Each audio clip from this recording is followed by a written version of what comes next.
eco-sensitive zones, we have enough mining resources. So industries are bound to come. So investment worth 5 lakh crores. Yesterday, what we have gathered and today what I have heard from my friends, colleagues, lot of people have shown interest this time. Thanks to the overdrive of the state government, the overdrive of the Honorable Chief Minister, all the ministerial colleagues of the Odisha government, and also the blessings of the Honorable Prime Minister. So this event is unique to that extent. Almost all major industries of the country, in fact many outside partners are also participating in this event. So setting the context of today's session, let me tell what is the concept of circular economy. At the heart of circular economy lies a very, very simple yet profound idea. The idea is to design out waste and pollution and keep products and materials in use for as long as possible and regenerate our natural systems. The main 12 components of circular economy, because I will be very brief, these are the 12 important components which starts with the word R: rethink, reuse, repair, refurbish, remanufacture, repurpose, recycle, research, reskill, redesign, redivision and recover. So what a beautiful 12 words which are completely linked with circular economy. So we have to focus on zero waste. We have to focus on waste to wealth management. We have to focus on sustainability of any kind of industries. Industry will definitely come to Odisha because we have a lot of mining areas. We have large deposits of bauxite, iron ore, manganese, bromide, but not all the natural, whatever nature has gifted to Odisha, industry will come. So we have to utilize these resources in a sustainable manner. And circular economy will play a pivotal role in setting up industries in Odisha. Under the visionary leadership of our CM, we have already started our journey towards thinking of this circular economy concept. We have visited, our team has visited different states. Many states are doing good work. And some of the important initiatives Odisha government has taken, I am just highlighting waste management under the Swachh Bharat Abhiyan, particularly the DNC Commissioner is here, the Urban Development Special Secretary DNC Commissioner is here. In different towns, in different urban pockets, we have started the waste to wealth program. We are focusing on that. Plastic waste reduction we have started in a small way, but gradually we will focus on that.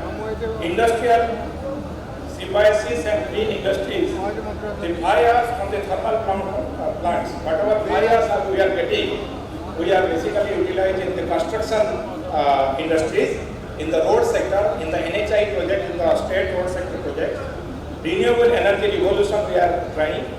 Agricultural innovation we are doing by making large scale compost pits, we are doing biofertilizers, we are doing organic manuring in different areas with the help of the local communities, with the participation of the villagers, with the participation of the self-help group.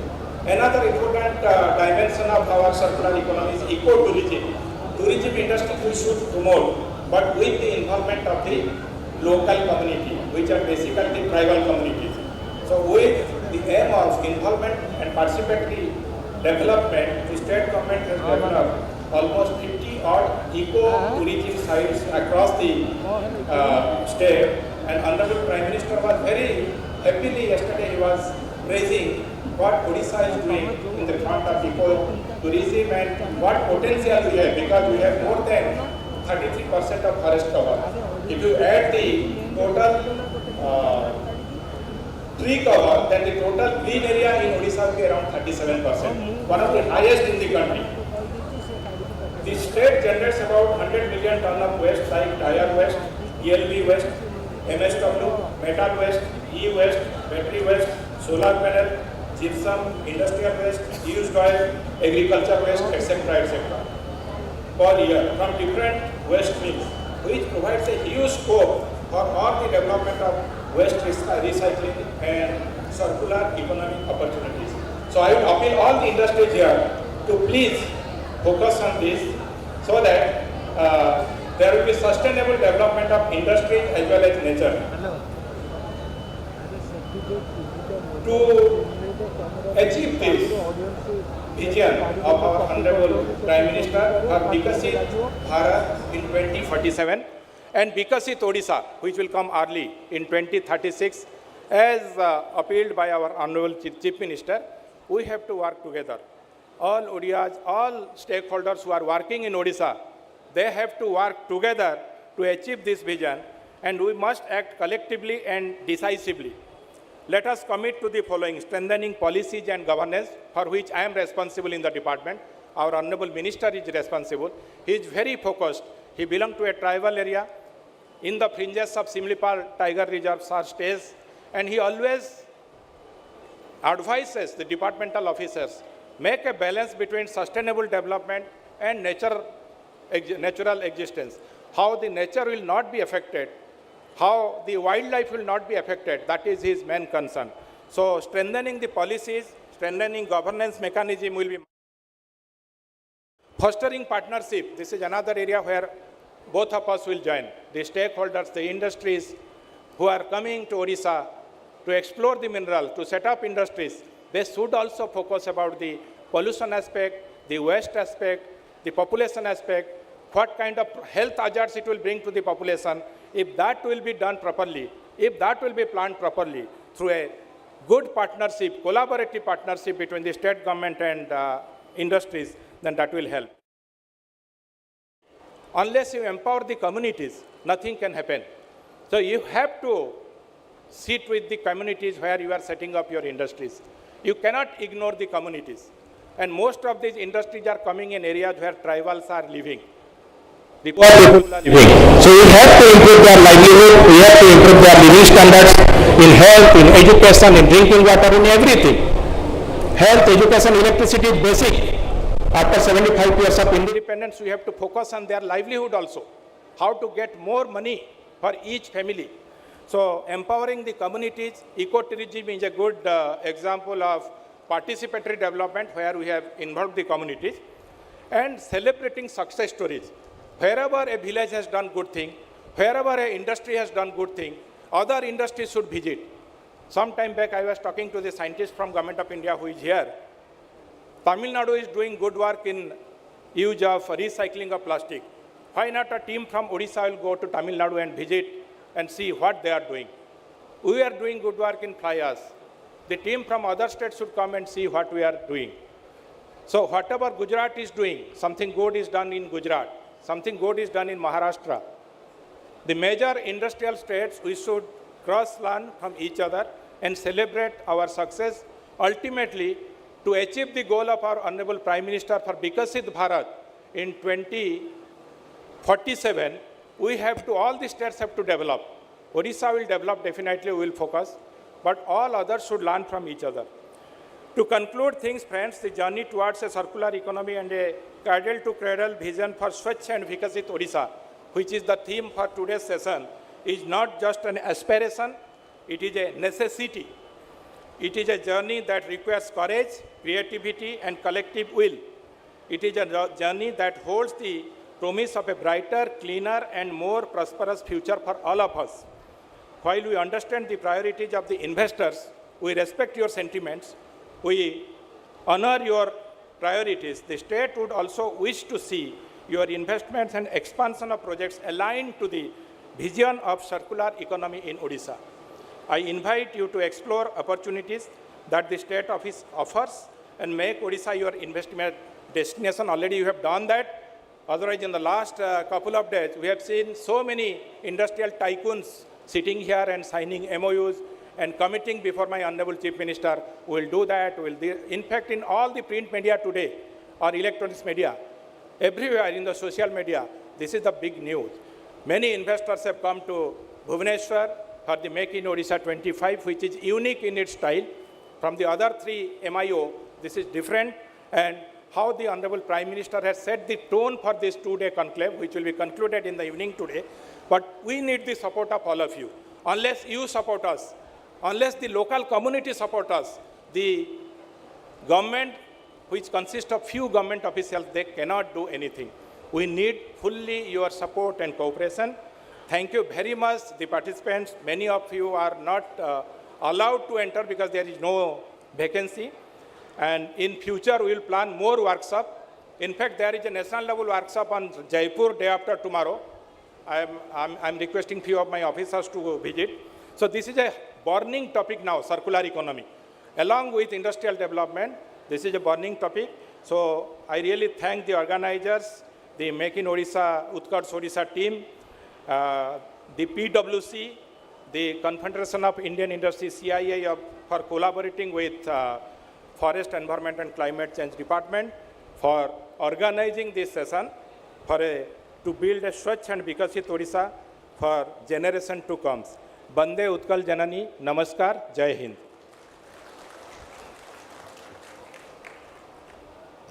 Thank you so much, sir. Thank you for your valuable address, sharing your insights, and of course, setting the context of this session. Moving ahead, ladies and gentlemen, time has arrived that we would be seeking the presence of one more dignitary on the podium, who is a veteran in environmental conservation, and he has served as the Director General of Forest and Special Secretary, Ministry of Environment, Forest and Climate Change, Government of India, currently holding the chairperson of ORERA, and also he brings unparalleled expertise in balancing development with ecological preservation. And also he is the chairperson of Central Empowered Committee, Government of India, appointed chairperson. Please give a thundering round of applause. Let's welcome Shri Siddhant Das for his theme address.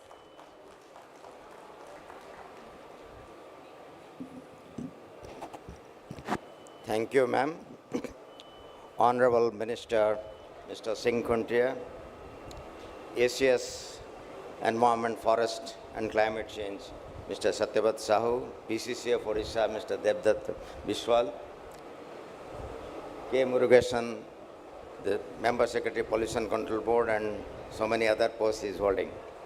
I'll straight come to the topic. My discussion will be very, very technical, and I'll start that when we are talking of circular economy, we are basically talking of waste.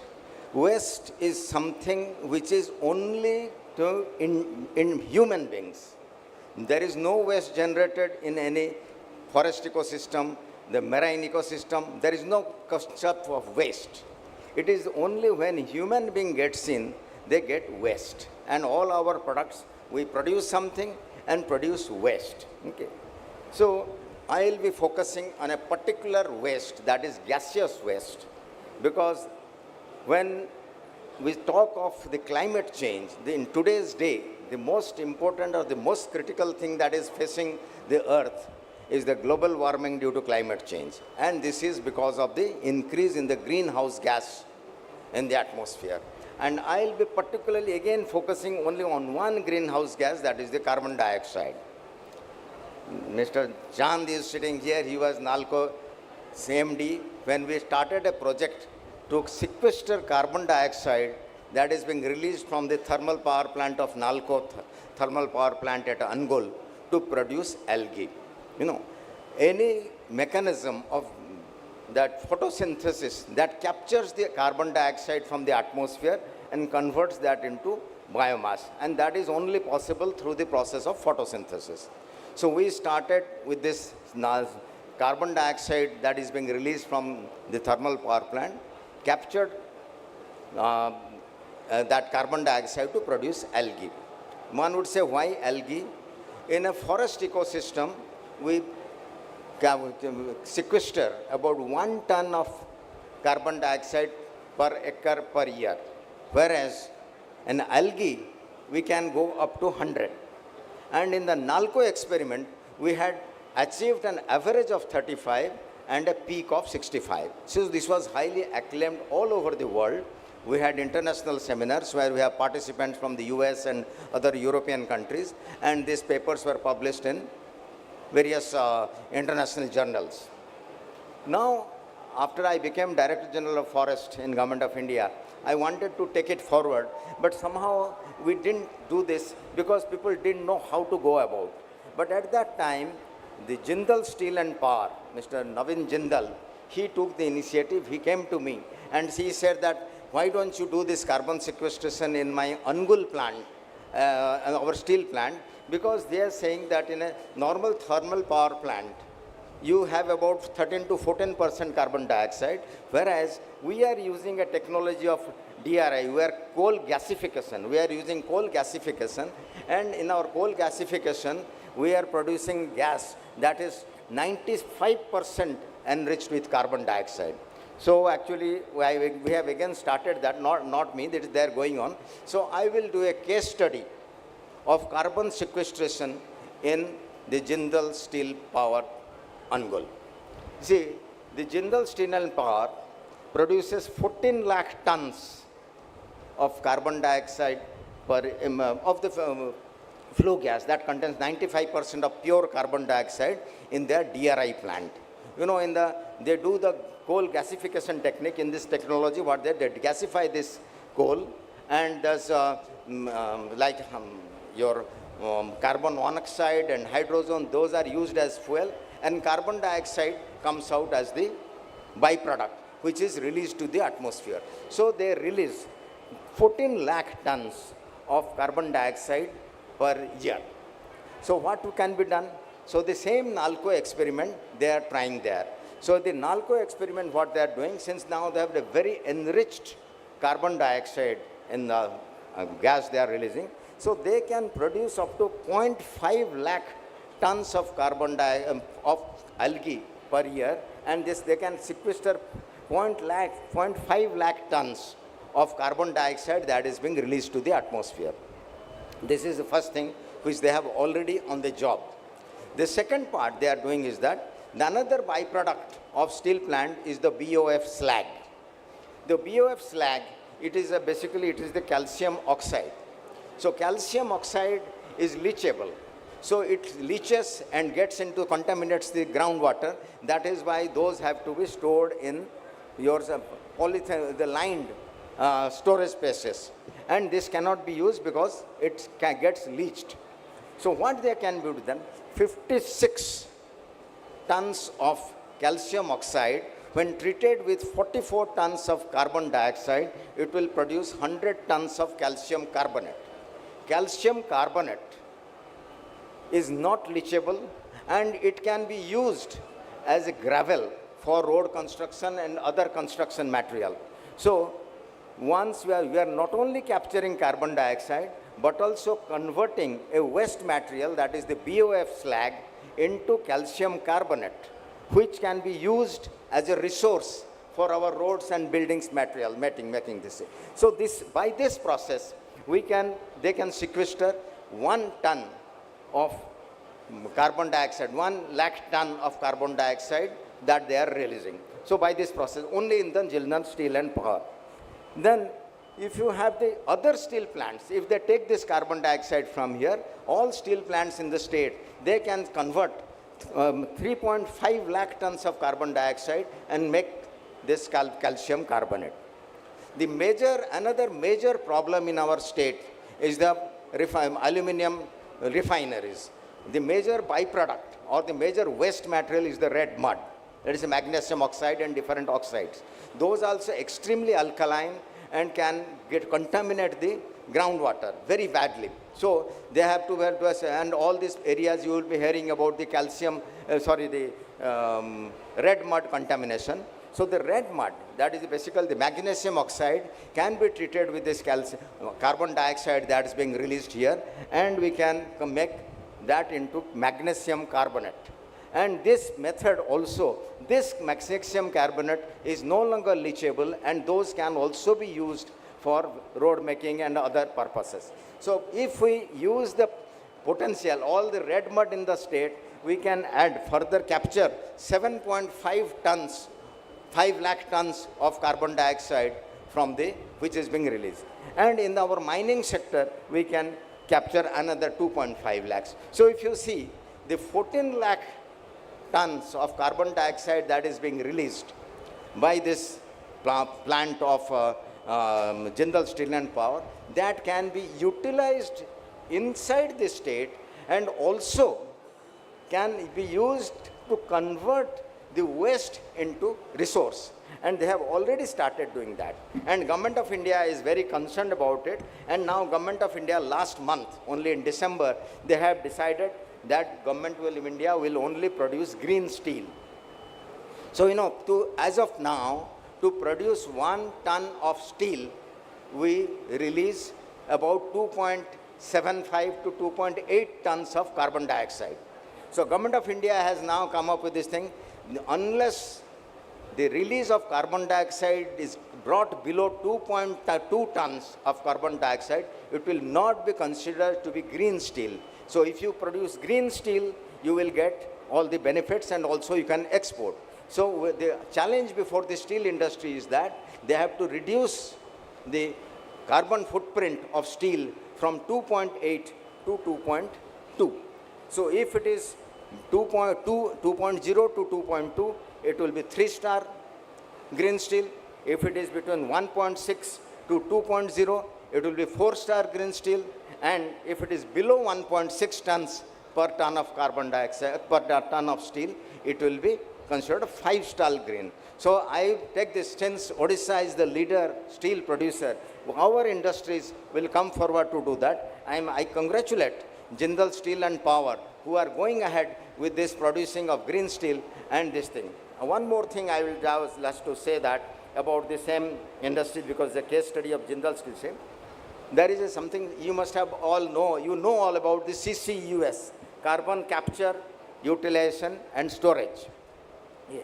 This Jindal Steel has been awarded by the Department of Biotechnology, Government of India, to create infrastructure to support technology development CCUS, mainly focused on algal biomass. So the Government of India in the Department of Biotechnology, they have advised, they have approved a project of Jindal Steel and Power to set up an industry, set up a training institute on this for CCUS, particularly for algal biomass. So this center will offer support to any entrepreneur, existing business, researchers to test CCUS technology in their pilot plant. They already have a pilot plant, and use the laboratory facilities.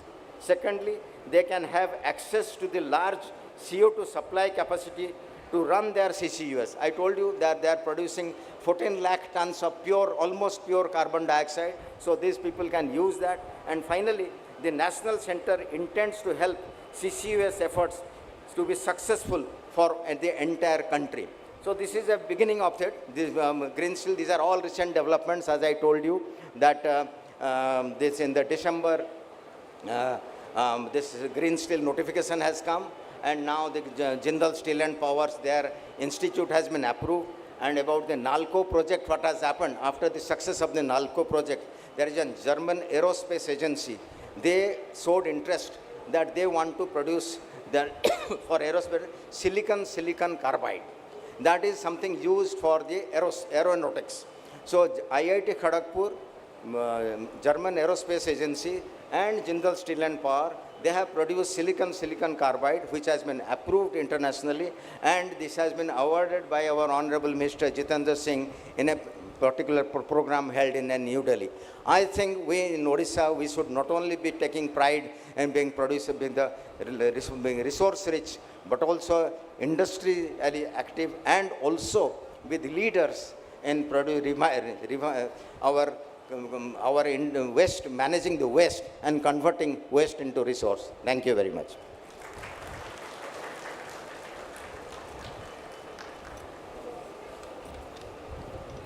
Thank you, Sri Siddhant Das Ji, for shedding light on the theme and emphasizing the importance of integrating circular economy principles into Odisha's development framework.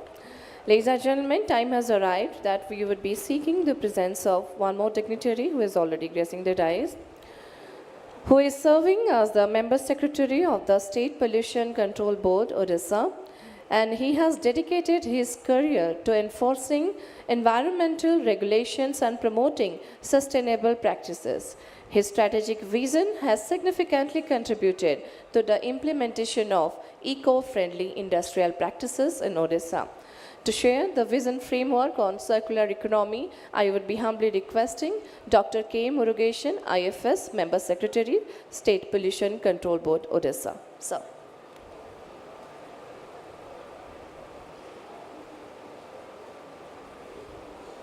Thank you, Madam. Samastanga Namaskar. Good afternoon, all. Respected dignitaries on the dais, Honorable Minister, Forest, Environment and Climate Change Department, Additional Chief Secretary, Forest, Environment and Climate Change Department, Chairman CEC, come Chairman RERA, Odisha, PCCF, come half the Department of Forest and Environment Climate Change, and all the dignitaries, speakers, panelists, government officials, non-governmental officials, industries, industrialists, entrepreneurs, our knowledge partner PWDC and my colleagues from State Pollution Control Board, ladies and gentlemen. As Member Secretary as well as the Organizing Secretary of this particular event, it's also my duty to welcome you all to today's session on circular economy. I've been asked to speak about the draft version of this particular vision, circular economy vision framework, which will be released by the Honorable Minister immediately after my speech. As our ACS said that this year our theme is on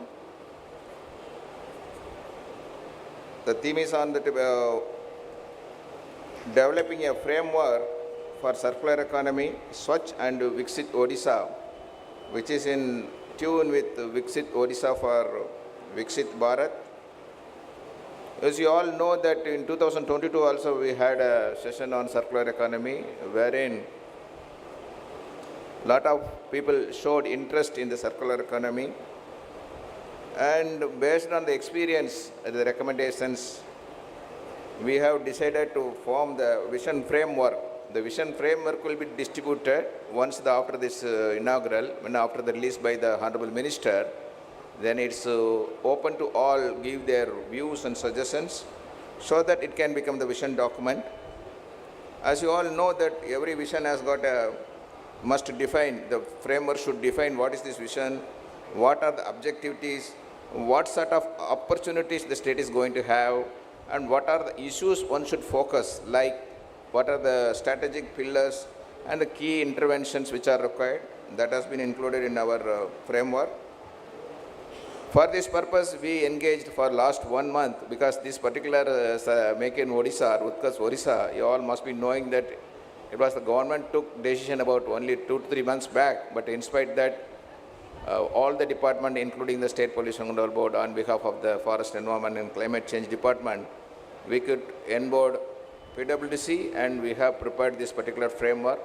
I must thank PWDC not only framing this particular vision document, as well as they are also helpful in the planning this particular today's session and facilitating the investors to come to participate today's event. As you all know, this is not a linear economy, this is a circular economy. So you must have a collaboration between the government department, research, financial institutions, investors community. As first part, we had about even consultation workshop about a month back where our ACS also participated. We had almost 15 departments, they participated. And based on their suggestions also taken into consideration in finalizing this visible, when Government of India introduced this EPR, Extended Produce Responsibility for the bulk producers of plastics and electronic goods. And later on in 2022, Niti Aayog issued about a circular economy cell, and where they have formed different committees, almost 11 committees have been formed, and out of that 7 committees have already submitted their action plan also. When it comes to Odisha, Odisha in 2020, we had the agriculture policy that's called Samruddh. There, the circular economy has been mentioned. In 2022, we had this industrial policy. It's industrial policy resolution. There are a lot of subsidies and incentives for the circular economy. In 2022, as I said, we also had a session. The investors, the industrialists or the minds, the entrepreneurs, they confirmed their willingness to participate, wherein we got something around 2,357 crores worth of investment in 38 circular economy projects. In this particular framework, we have mainly concentrated on the manufacturing, mining, agriculture and tourism because these sectors generate a huge volume of waste. And we have also prioritized like the three categories. The first one is the critical sector, that is the mining and the manufacturing. The second one being the growing sector, which is like renewable energy sector. There is a lot of renewable energy, batteries, which was only a 15 kilo, now a vehicle carries 300 kg battery, so renewable energy.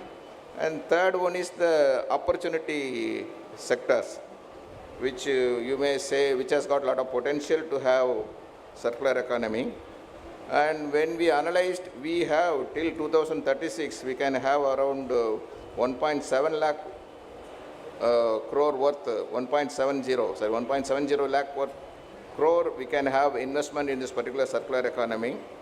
The problem, the challenges are inadequate collection points, that is has been seen, and infrastructure gaps, financial constraints.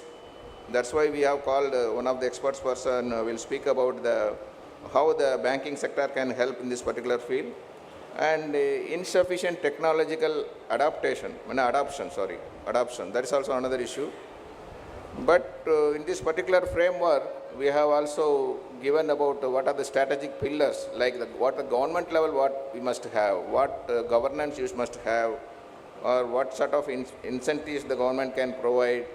Those things has been elaborated in this particular document. And apart from the interventions like innovations, what sort of partnership you should have, what sort of a collective action you must have, and mainly we must have a control system. It's a centralized monitoring system or the single window system for this particular circular economy, since it involves 2-3 departments.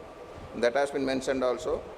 So coming to next 1 year, we have planned that we must have a sector-specific action plan, and we are also planning for forming a sectoral committees and conducting what is the current status, that is the assessment one we will making, and engaging the stakeholder consultations during this process.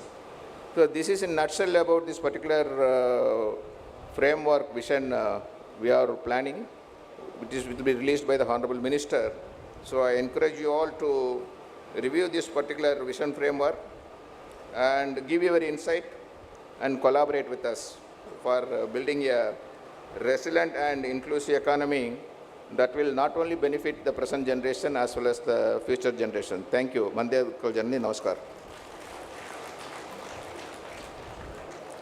Thank you, Dr. Murugesan, for unveiling a forward-looking vision framework that inspires us to collectively embrace sustainability. It is now time for a significant moment in today's session, the release of the Vision Framework on Circular Economy. I'd be requesting all of you to please give a round of applause. For this, I would like to request our Honorable Minister, Shri Ganesh Ram Singh Khuntia, Honorable Minister of Forest, Environment and Climate Change, Government of Odisha, to lead this initiative.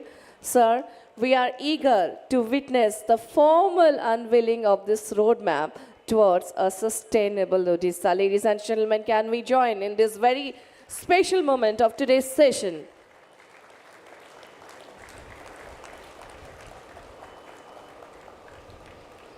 Thank you. Thank you, Honorable Minister, sir, and other dignitaries for this monumental step that will guide our collective efforts towards a greener future. So time has arrived of today's most important part, for which we all have been waiting for. It's time for inaugural address. who would be rendered by none other than the Honorable Minister for Forest, Environment, Climate Change Department, Government of Odisha. Shri Kuntia is a passionate advocate for sustainable development. Under his leadership, Odisha has launched several initiatives aimed at conserving natural resources and mitigating climate change. Ladies and gentlemen, a big round of applause for Honorable Minister Shri Ganesh Ram Singh Kuntia.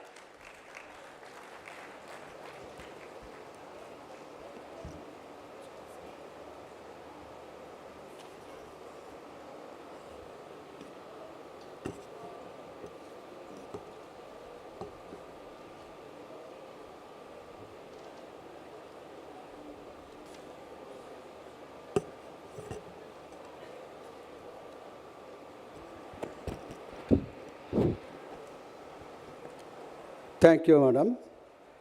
Jai Jagannath. Very good afternoon. Namaskar. Johar to all. It is my great privilege to address today at the most prestigious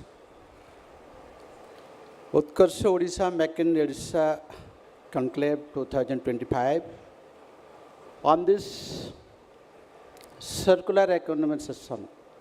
Right now we have on the dais ACS, FE and CC Department Government of Odisha, Special Secretary to Government Minister of FE and CC Government of India, Chairman Central Empowered Committee Government of India, Member Secretary State Collaboration Control Board and PCS of our Government of India, Technical panelist, stakeholder, policy maker, industry innovator, and other ladies and gentlemen who are present here. I am very happy to hear. First of all, I like to thank to the Honorable Prime Minister of India that after a long period and after a long gap of independence, as far as my concern, it is happening in Odisha, that is back in Odisha Conclave 2025 by the leadership of People's Chief Minister Mohan Charan Machi ji. So I'd like to thank the Honorable Chief Minister of Odisha Mohan Charan Machi ji. Such a type of event being in Odisha. Dear friends, right now the SCS, FE CC Department of Government of Odisha and Chairman Central Empowered Committee and Member Secretary State Pollution, we are already discussed and technically said everything to all of you. This is Odisha, you know, this is the landscape of Lord Jagannath, and we have, 33% of forest in Odisha, which is covering 39 of tree cover area, and we have Ratna Bhandar in Odisha. You can get everything, every mines and minerals and resources in Odisha. Today's topic is circular economy. Is a system, methodology, process which material never becoming wastage, and nature is again regenerated. Production and material and kept circular economy as a need for production and consumption, model that ensures sustainable growth over time. You know, green, environmental and healthy climate is very important in life. It leads to sustainable development and growth of any state. Prior to that, we have to know the statistics and status of the CCPI. and EPI, Climate Changes Performance Index, and Environmental Performance Index. Right now, not only we, but whole world is suffering, and it is a big challenge like pollution and climate changes. You know, we are right now 7th position out of 180 countries. Before that, we are 10th position in 2022. It indicates safe, sustainable, environmental, and healthy, and eco-vitality. If I can say, this is just our social behavior as well as social responsibility that can forward to the next growth and GDP for the state. We take raw material from making product and using it for a short period and throw it. I think this process leads to generate waste and reduce our existing nature resources, impacting on sustainable circular economy. Therefore, we have to think about this significant part of process in implementing the steps. That is 5R, not royal stage. Refuge, reduce, reuse, repurpose, recycle. Already SES was mentioning, technically he has said everything to all of you. So I don't go for that. Still then once, again I want to say, the government of Odisha has special vision for make in Odisha, make it grow, Vikasita Odisha, Vikasita Bharat, which has been targeted by the Honorable Prime Minister 2036 and 2047. Basing on that, you know, all of you, in view of rapid industrialization, urbanization, and climate crisis, we have to think about the process of circular economy, sustainable growth. In view of that importance, minimize waste and recycle all the things the Honorable Prime Minister has given clarity on call with launch of Swachh Bharat Mission program.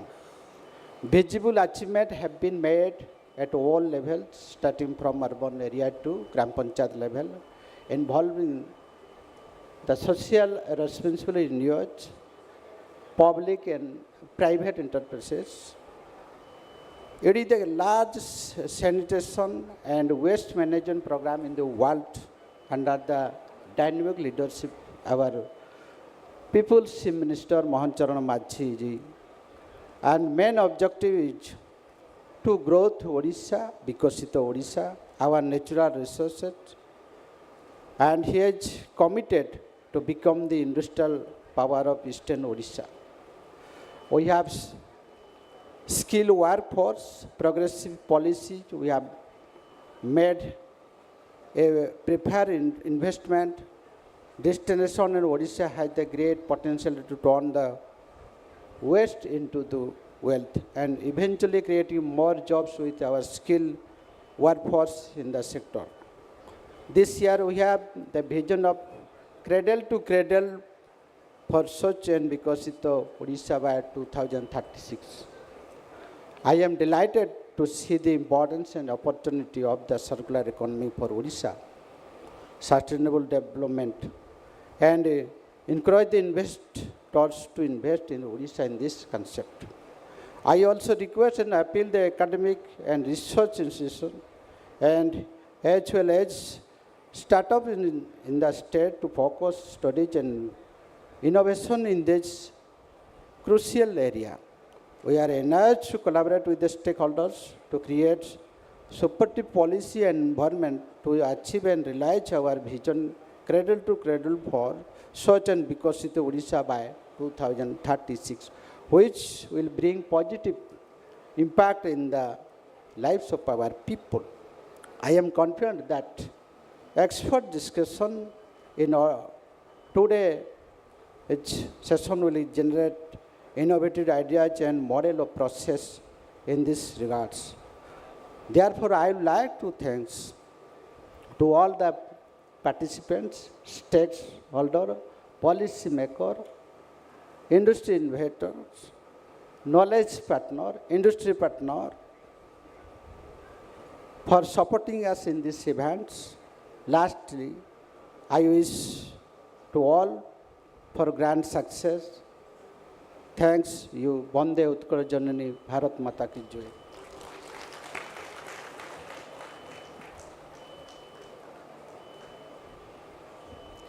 Thank you, Honorable Minister, sir, for your kind words of wisdom and your commitment in driving sustainable progress in Odisha. Ladies and gentlemen, time has arrived that we would be definitely following the culture, the age-old ritual of Atithi Devo Bhava. Since our dignitaries have given valuable time, so I would be humbly requesting that we should proceed for the felicitation ceremony. Very first, I would be requesting Shri Satyabrat Sahu, Additional Chief Secretary, Forest Environment, Climate Change Department, Government of Odisha, to present a memento, a token of appreciation to Honorable Minister, Forest Environment, Climate Change Department, Government of Odisha, Shri Ganesh Ram Singh Khuntia. Please come here. Satyabrat Sahu sir is there. Please hand over the memento. Wait for a while. Please make some space. Thank you. One after other only. Sir, you can open this. It's a rich presentation of your art and culture of Odisha. You can see our filigree work, an iconic memento of Utkarsh Odisha.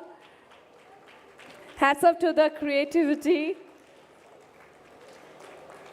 Now you can see the broadened smile on our Honorable Minister's face after seeing the rich cultural heritage, in the form of art and craft. Thank you.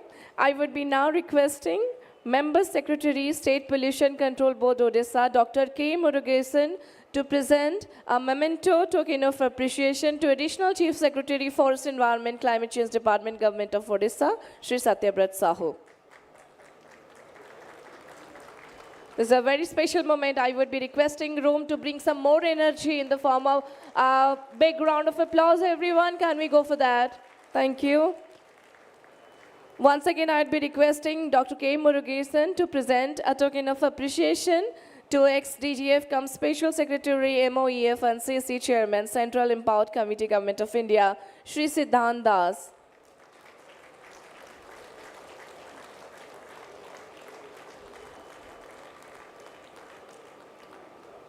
We are delighted with the presence of Principal Chief Conservator of Forest and HOFF Government of Odisha, Shri Debidat Biswal. I would be requesting Dr. K. Murugesan to present a token of appreciation to Shri Debidat Biswal.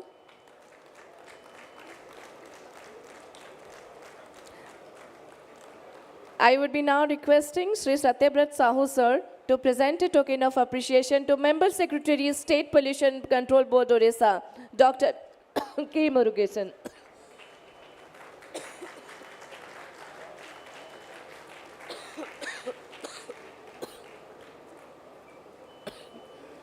Time for a group photograph.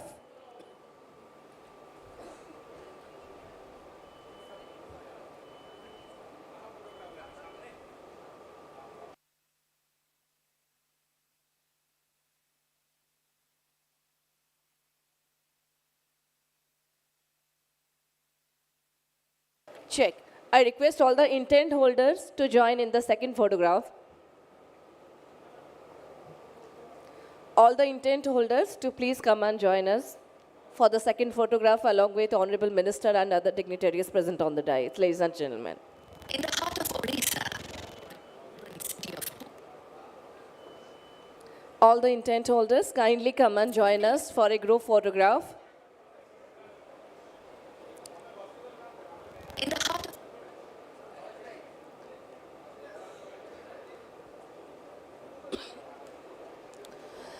During this, we would be seeking some moment for change over, ladies and gentlemen. We have a brainstorming technical session where you can meet the think tanks of Odisha.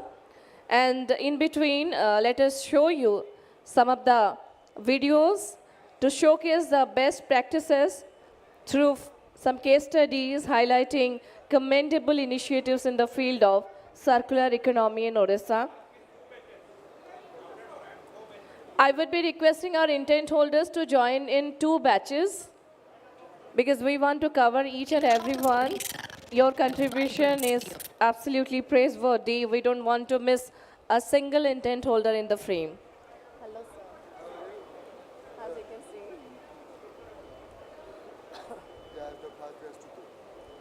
I request the first batch, if they have clicked, they can take their respective seats and we can call the second batch of our intent holders to join us on dais.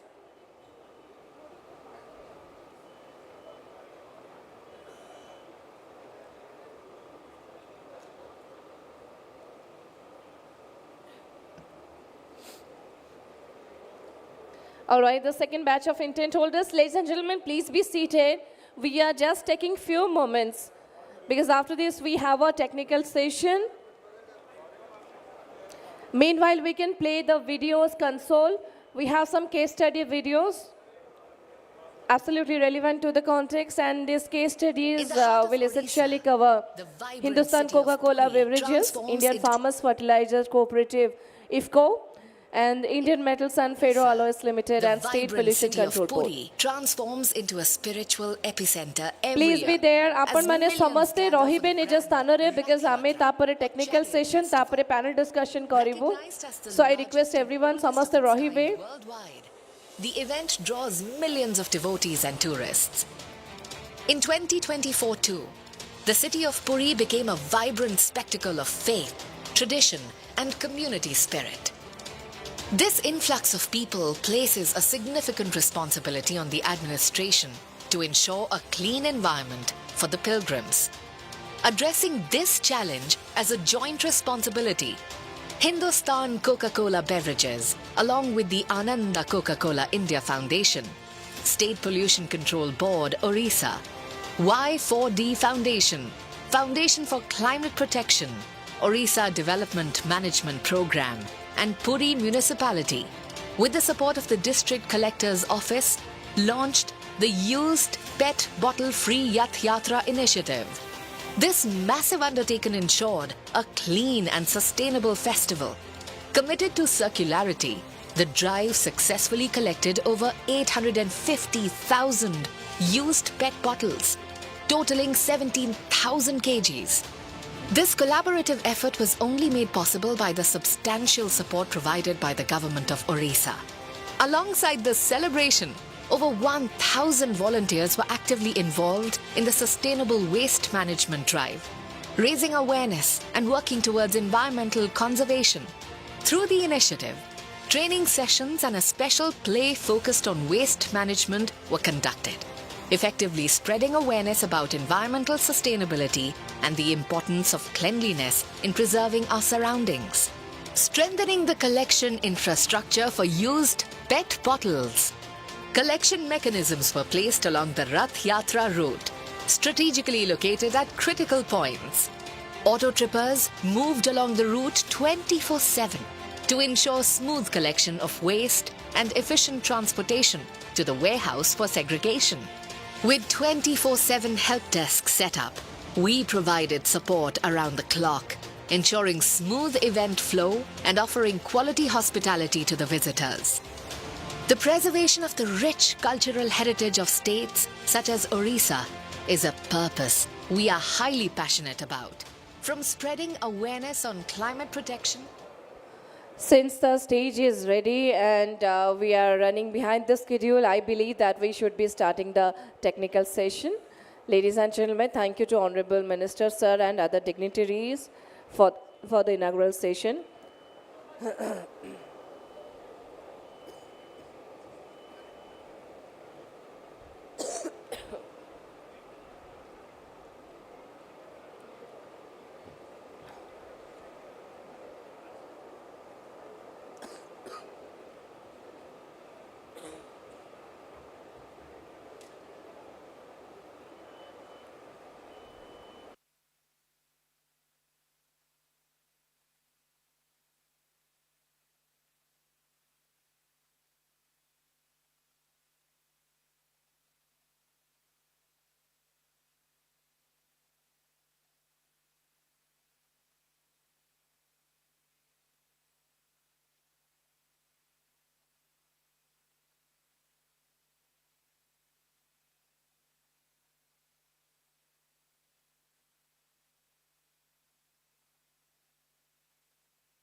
I'd be requesting Shri N. Subramaniam, Scientist E, MOEF and CC Government of India, to please be there on dais, join us for the technical session.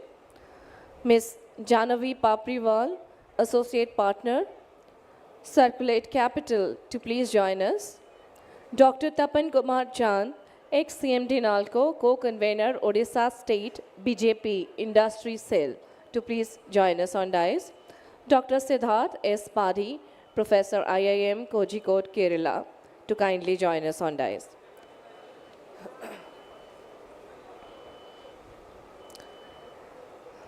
Ladies and gentlemen, dignitaries gracing the dais, they would be taking us through different topics which has great connection with circular economy. To begin the very first presentation, I would be requesting a scientist of E grade with Ministry of Environment, Forest and Climate Change, Shri N. Subramaniam, is a renowned expert on environmental science and policy.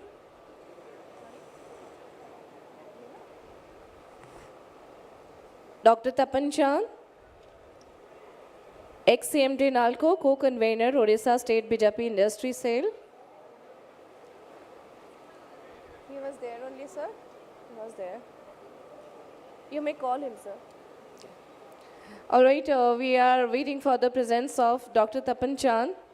Meanwhile, let me take you through the profile of a renowned scientist we have with us today. Shri N. Subramaniam is a renowned expert on environmental science and policy. His contributions to national environmental policies and circular economy frameworks are highly regarded. In order to present his thoughts on scope and challenges of circular economy sector in India and Odisha. Ladies and gentlemen, please give a round of applause. Let's welcome Shri N. Subramaniam. And I'd be requesting our dignitaries to please present their thoughts, their perspectives, maximum in 5 minutes, please.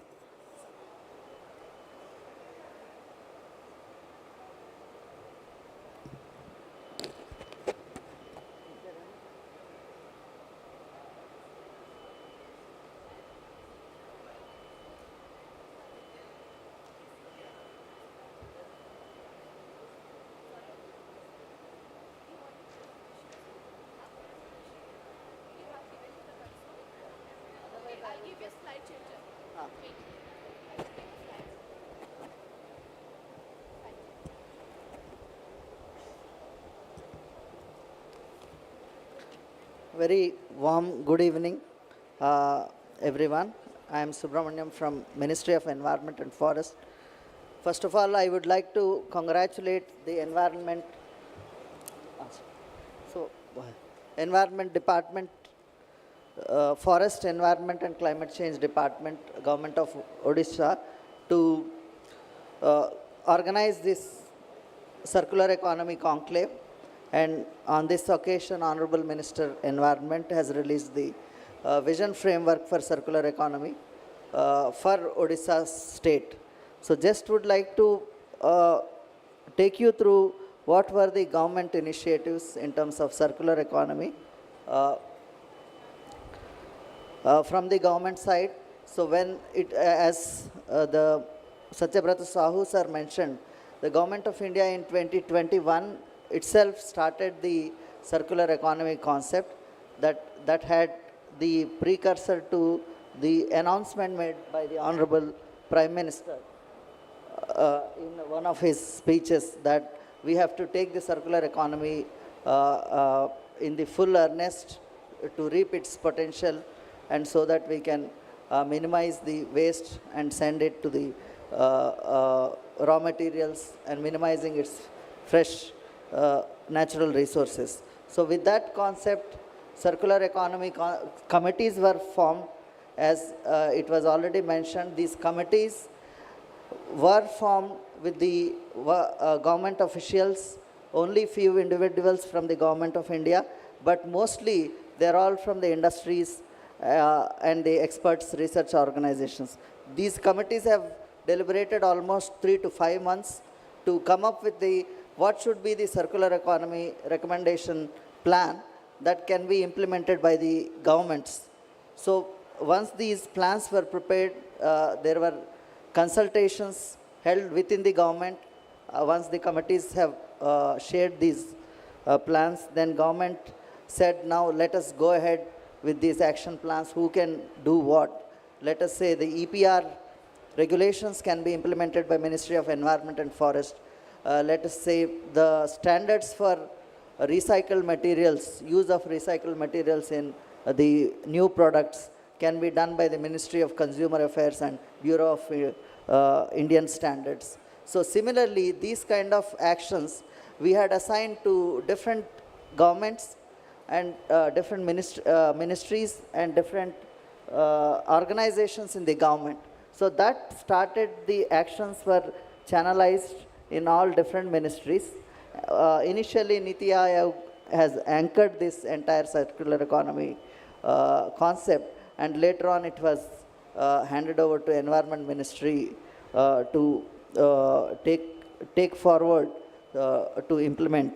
And I'll just take you to 5 slides. These are the just numbers. All of you are aware how much waste is generated in the country in different types of waste. But I would like to focus on what Environment Ministry has done so far and how it is working and how it is going to, how we plan to implement these EPR regulations. So as part of ministry's mandate, EPR regulations, extended producer responsibility, rules or regulations have been notified different kinds of, for different kinds of waste categories. We have done it for e-waste, plastic packaging, battery waste, used oil, end-of-life vehicles. Recently we had notified on 6th January. And these are the different kinds of waste action plans which were prepared by Niti Aayog. All kinds of wastes are listed here. Lithium batteries, e-waste, used oil, scrap metals, hazardous waste, tire and rubber, gypsum, solar panels, end-of-life vehicles, municipal solid waste and liquid waste. So everybody knows what is EPR. It needs no introduction. When we started formulating these EPR regulations, industry said it is not possible for collection, it is not possible for recycling. This concept, producers have to take the responsibility for disposal or recycling of the end-of-life products. The producers first could not accept this idea at all. But when we started engaging, EPR has to be there, let us discuss together. Then they started saying, let us reduce the targets, let us not go with the higher targets. So they first agreed for the EPR concept, then they have also agreed for starting with some targets. Whenever they put a product, so we, at the end of life, assuming some life of the product, after the life, we give them the certain percentage of products you had put in the market needs to be collected and recycled by the industry itself. Or if they don't want to do it, the recycling industry can do the recycling and generate the extended producer responsibility certificates. And in turn, they can sell these certificates to producers, OEMs, to meet the obligations. So this kind of matching, we have done it. Now, regulations are already in place for several waste management. These are the just major elements of these waste EPR regulations framework. Mandatory targets for producers, and also some places we had mentioned how much recycling efficiency has to be. If 1 ton of material is recycled, let us say 80%, 90% of that material is to be recovered. So we had gone to that extent even to provide some levels for recycling industry. In addition, at some places, especially for plastic packaging and battery waste, we had provided, whenever they manufacture new products, we had also mandated certain amount of recycled materials content has to be added in the new material so that it can replace the natural, the raw material, fresh natural resources. So this is just a framework wherein CPCB plays a major role, Central Pollution Control Board, for registration of producers, and also maintaining the online centralized portal to bring all stakeholders together on the one platform. And state pollution control boards have also been provided a mandate to register the recyclers. And then the exchange of these certificates, EPR plans, whatever the targets mandated under the rules, under different waste management streams. And based on the amount or the number of products they have put in the market, the EPR targets would follow. Accordingly, they have to fulfill these targets and then purchase the EPR certificates. So this, as mentioned, so far we had notified the EPR regulations for almost 6 waste categories, plastic packaging. One interesting concept in plastic rules, in addition to recycling of plastic packaging, we had also mandated that certain amount of bottles or any packaging quantity from 0.9 liters to 4.9 liters, any packaging bottle or a bucket like paint buckets, they can, okay, paint buckets, so they can, they should reuse, they should collect these bottles back and reuse whenever they are repackaging it. So we started the collection and reuse targets as well for some of the plastic commodities. So with this, it started in 2022, and now we are almost 2-3 years down the line, and this is just a snapshot. How many recyclers, how many producers have registered, how much of EPR certificates generated and EPR certificates exchanged by the producers or purchased by the producers to meet the obligation.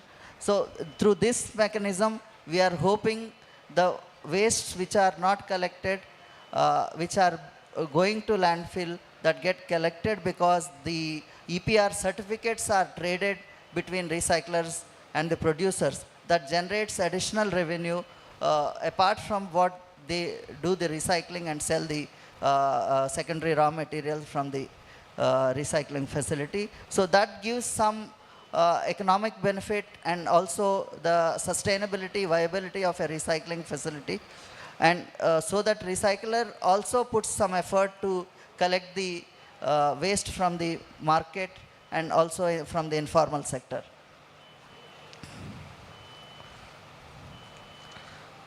So this is the overall quantity of waste processed so far in terms of different categories of waste and number of recycling units before and after.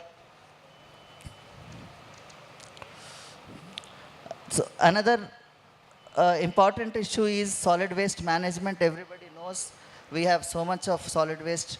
Current waste is generated and legacy waste, remediation of legacy waste dumps is required. Swachh Bharat Mission has also put in a lot of resources to the municipal corporations and state governments, urban local bodies to do the waste management and waste processing.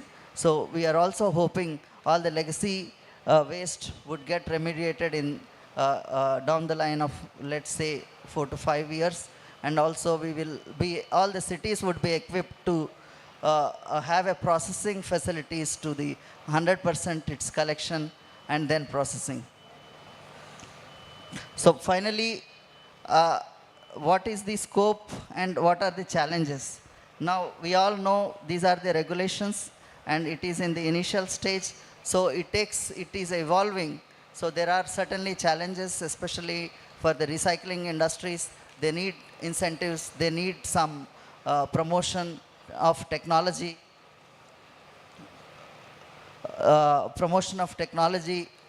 and those state governments are everywhere, they are coming up with different circular economy industry policies to call recyclers as an industry to set up the waste recycling and segregation facilities in their states so that the waste collected in their locally gets recycled.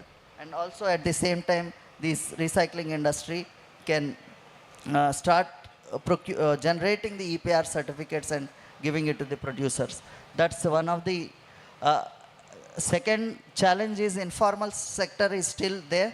So whoever is recycling in an informal manner, so they would not be getting EPR credits under the new regulations. So they get disincentivized. Accordingly, informal sector also needs some support to come into the mainstream. Finally, promotion of recycled and recycled materials also requires there should be some benefit if somebody sells or purchases recycled material, because if we compare with the virgin material, if it is available at the same cost, then everybody will go for the fresh resources.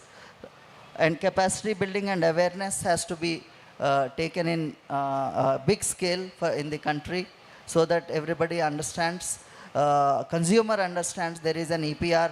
I have to return my product to the producer, OEM, or his own dealer, whoever collection center has been designated by the producers. So that will also, every time producers say products are not coming back to the recycling because consumers are not returning, until unless the OEMs designate their centers and make it available to the public along with the awareness, so it will not come back. So with this, I would like to thank Odisha government for giving me this opportunity to share Government of India initiatives, and I hope this vision framework will work towards sustainability and circular economy to utilize maximum benefit, and also take the all the waste should get recycled in the Odisha itself, whatever waste generated here. Not only that, you may take the different waste from different states so that we can recover precious metals and useful raw materials from the waste. So with this, I would like to thank one and all. Thank you.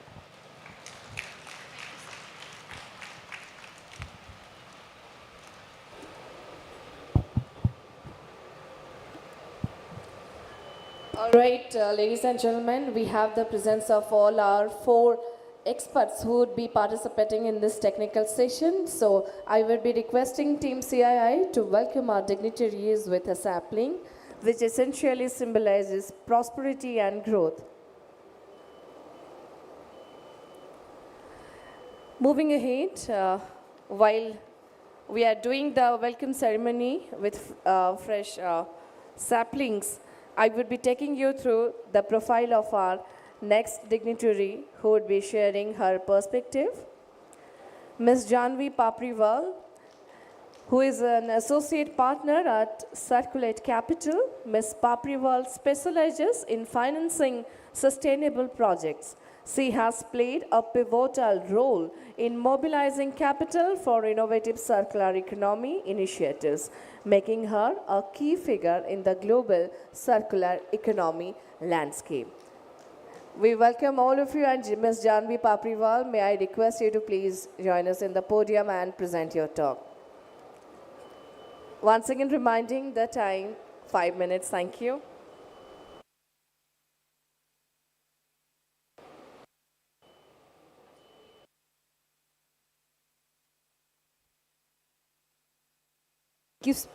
Thank you so much, Government of Odisha and CII, for giving me the opportunity to present our thoughts.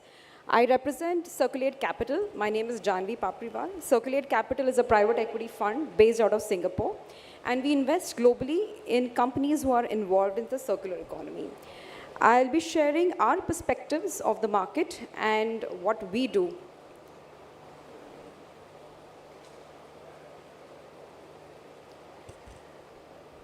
So talking about the waste crisis, I think all of us are very well aware of the scale of the problem. But just to add a few thoughts from my side, just give me a moment.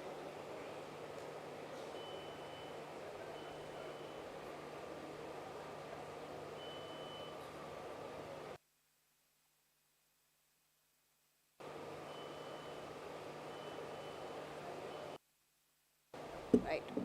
Sorry for that. So over the last 30 years, the scale of the problem has increased magnanimously. And if we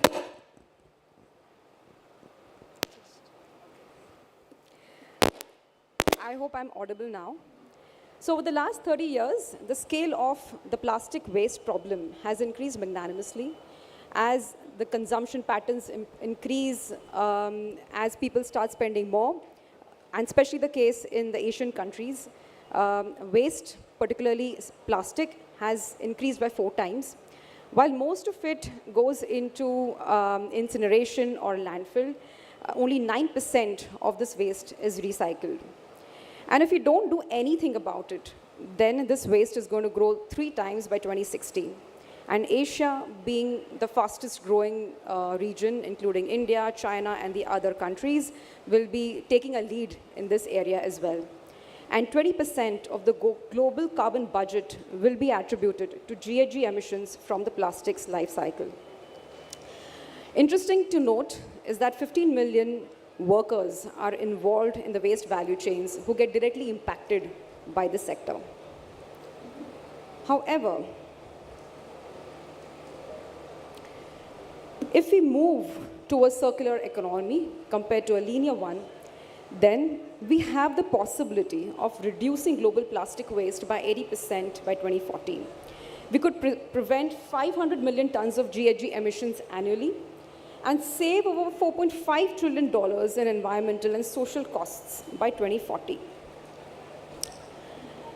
And all of this is very well acknowledged by the governments within India, outside of India, and hence we're seeing a lot of policy momentum across the world. As the gentleman really recently talked about how EPR is making a significant change all over the place, so are sustainability targets set by corporates and other countries. Likewise, there is a lot of emphasis on building traceable supply chains, simply because of the fact that there are so many waste workers involved in this, and ensuring ethical sourcing and a responsible supply chain is equally important. So what does this mean to all of us as industry people? What does it mean in terms of numbers? All of this presents a huge commercial opportunity to invest about $100 billion in circular economy across the world over the next 10 years. Along with policy changes, changes in consumer consumption, and transparency in supply chains, this presents humongous opportunity to make financial returns while building sustainable businesses.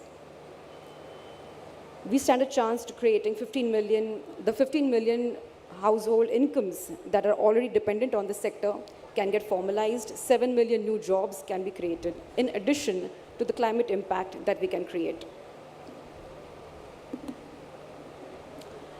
So what does Circulate Capital do? As we said, we are a private equity fund. We have a corpus of capital, which we have sourced from various stakeholders. There are 3 pools of investors, corporates such as Pepsi, Coke, P&G, Unilever, and so on. Institutional investors such as BII, IFC, Proparco, etc. And there are private investors as well. All of these stakeholders have come together and invested in Circulate Capital to grow the sector of circular economy, to invest in them, to bring in catalytic capital so that we can create interventions with our knowledge, with our networks, and with the global supply chains being interconnected. We can help these companies grow, take them to the next stage, and create an ecosystem that can grow and thrive. Circulate Capital has an AUM of about $260 million. We have 21 portfolio companies across the world, predominantly in the emerging markets of Latin America, Caribbean, South Asia, and Southeast Asia. We also have a pool allocated towards investments in developed markets, such as US, Australia, etc. We have 2 broad investment strategies. One is the investment strategy where we invest in the recycling supply chains. That is investing in companies that are setting up infrastructure to bring together strong supply chain, bringing waste collection, segregation, sorting, recycling, and converting into downstream applications. And also an innovation fund which invest in companies that are working at the deep tech or material science stage, solving for plastic as a product itself. So with these two investment strategies, which are complementary to each other, by one, we solve for plastic pollution, and by the other, we try to prevent plastic pollution. And summarizing, there are different areas in which we operate and different challenges that we're trying to solve. But we don't just talk of challenges, we invest in the solutions. So while most of the plastic remains uncollected, there are business models in collection and sorting that we have invested in.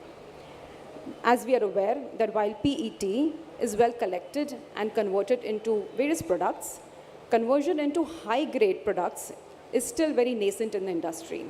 And as far as flexible plastics is concerned, there is very little conversion that happens, and most of it goes into landfills. And hence, investing in upcycling and waste to value is extremely critical. Hence, we have invested a lot of our capital in bottle-to-bottle recycling in PET and in recycling of flexible plastics.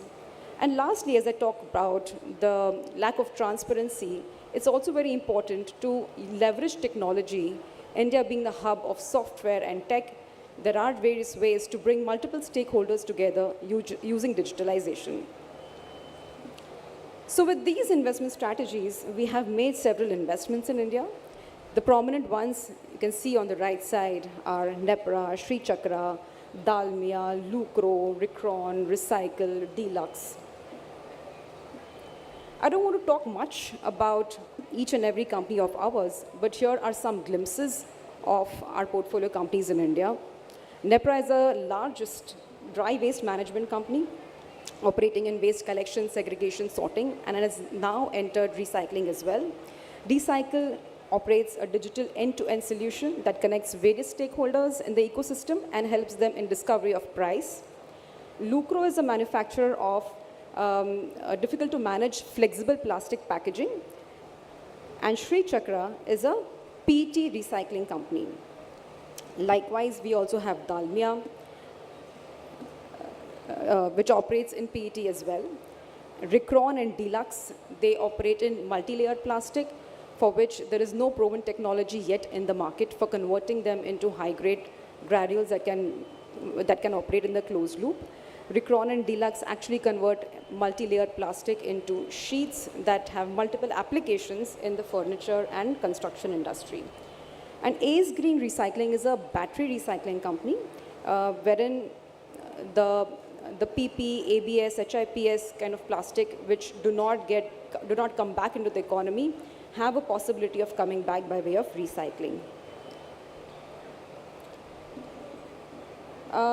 So from our experiences in our investments in India, 7 of them, and another 15 odd across the world, we have learned and understood that it takes a lot of time to scale these companies up.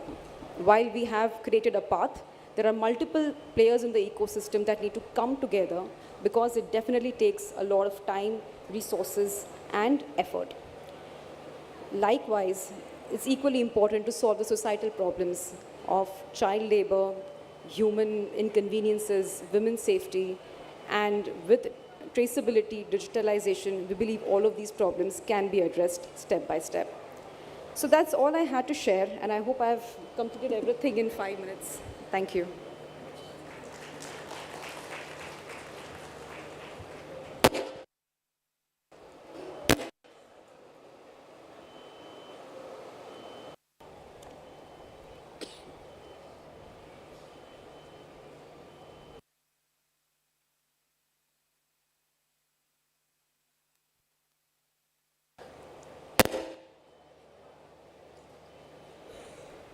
Thank you so much, Ms. Papriwal. Moving ahead, ladies and gentlemen, allow me to take you through the profile of our next dignitary. With over 35 years of experience, he played a pivotal role in Nalco's transformation into a global aluminum giant. Under his leadership, Nalco achieved record production, profit, and exports.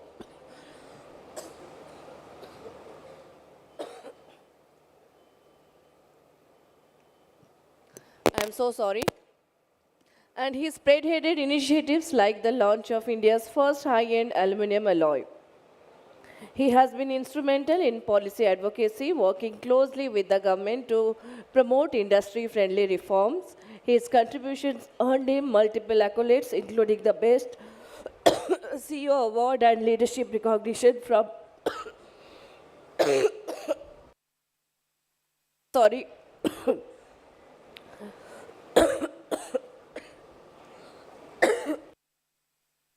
from industry bodies. I'm really sorry, sir. Now serving as the co-convener of Odisha State BJP Industry Cell, he focuses on industrial growth, investment promotion, and its job creation in the state. His vision aligns with the government's mission of Vikasit Bharat and Viksit Odisha, driving sustainable industrial and economic development. Ladies and gentlemen, in order to share his important insights related to circular economy in mines, minerals and metal sector, Odisha experience, please give a thundering round of applause. Let's welcome ex-CMD Nalco co-convener Odisha State BJP Industry Cell, Dr. Tapan Kumar Chand. Everyone.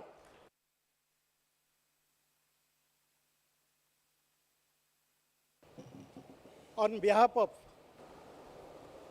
all the people of the state, I extend warm welcome to all the delegates who have come from different parts of the country as well as from different parts of the globe to this land of opportunities and immense possibilities, the land of Lord Jagannath. Jai Jagannath. Circular economy also offers extensive possibilities and a lot of opportunities. Every day morning when I wake up and hand over 2 packs of household waste, one in wet pack, another is in dry pack. During that time I am reminded of the circular economy. I am reminded of the circular economy when I see the data that globally every second we create 60 tons of waste and litters. Just think of if these waste and litters are not properly utilized, we will all be covered under waste and litters only. Circular economy is sustainable economy. It is zero waste economy. It is zero discharge economy. It is zero net economy. आज Additional Chief Secretary Mr. Sahu was referring that there are 12 hours. Honorable Minister was referring there are 5 hours. Be it what it may, the number of hours, but it always starts with reduce and extends up to reuse. So therefore, I will be taking you in a very brief time a detour of the Odisha experiences in circular economy, more particularly in aluminum industry where I have worked. As we go to aluminum industry, we come to know that it is the bauxite ore that gives the aluminum. Bauxite ore is to be mined out. So overburden is to be removed and then you reach the bauxite seam. But one thing circular economy tells, and which NALCO very meticulously follows, that all the overburden starting from the topsoil till the laterite layer, we need to keep it in the same sequence as it is there in the nature's crust, earth crust. Because if you disturb that thing, just think of 10 centimeter of topsoil, it takes 50,000 years for creation. And when we remove it, we just disturb it, we just throw it. What a great loss. But very meticulously we have been following in NALCO that all we will be keeping in the same sequence, and when reclaiming is done, we replenish the Mother Earth with the same sequence. This is the first thing which is done in the aluminum industry. Then as we move from the ore, as you know that aluminum seam, that is bauxite seam, is covered with laterite seam, then after that chondrolite. So when this overburden is removed, chondrolite is removed, then laterite is also removed and thrown. That's a great waste again in my opinion, because laterite can be used as a minor mineral itself, and also laterite can be mixed in a small percentage with bauxite, making it also a very blended item. Because if we use it, then you are reducing the use of the bauxite, definitely, and you are conserving the bauxite reserves. That also, many of the organizations, they are following. And as we move on from ore to alumina, the first stage of the value addition, every ton of alumina, 1.5 ton of red mud is created. Our Siddharth Bhai, he was referring very rightly to that red mud disposal as an issue. Because red mud is a waste, but it is also a source of huge wealth. Because I was calculating in NALCO that total amount of fund which is locked up in the red mud mountains is around 15,000 crores. Because 2/3 of the red mud consists of iron ore. But unfortunately, we have tried in NALCO by collaborating with some foreign companies that how to segregate this iron ore from the red mud. But incidentally, you know that eastern side of the Panchpatmali area, gibbstic type of bauxite ore is there where the hematite is there. So hematite for separation, in magnetic separation, it is very difficult, and it is also little costly. Therefore, research is still going on, and I am sure that someday we will definitely be able to segregate it, and we should aim at segregating that. That I am happy that government of Odisha has come out with a vision framework, because till now any issue of the circular economy that was remaining as a either industry issue or alone government issue or alone an NGO's issue. Now there will be a collaborative approach. All the three they will be combining and they will be addressing. So therefore, government of Odisha will also come forward for this segregation of iron ore from red mud. Because go to any producer, be it Hindalco, be it NALCO, be it Vedant, huge mountain of red mud is there. It is a source of wealth, but it has to be monetized. For making monetization, there is need for technology which can come. If this sort of a framework which has given the enabling structure that it will come, and for which huge thanks to the Ministry of Environment, Forest and Climate Change of Odisha, that they have taken a very solid and very a definite progressive initiative. Then here, moving from the alumina to aluminum, there, one thing what our Siddharth Bhai has already mentioned very nicely, that sequestering or fixation of the carbon, that in fact recently one good thing has also developed. Siddharth Bhai, you will be knowing that briquetting people are preparing from the straw. So therefore this biomass which will be created from this carbon dioxide, this biomass, earlier it was thought that how to use that thing, etc. So now this biomass can also be used in that briquettes, so that it can also go into charging of the, because now there is now a provision that everybody has to use 10% of the biomass. So that is yet another thing. And second thing is that when I joined in NALCO in 2015, there was a lot of complaints from various agencies, from the media also, that aluminum fluoride contamination. During that time, I was wondering that how to address this thing, because it's a very critical issue. Though plasma separation, etc. are there, but that separates it as a salt.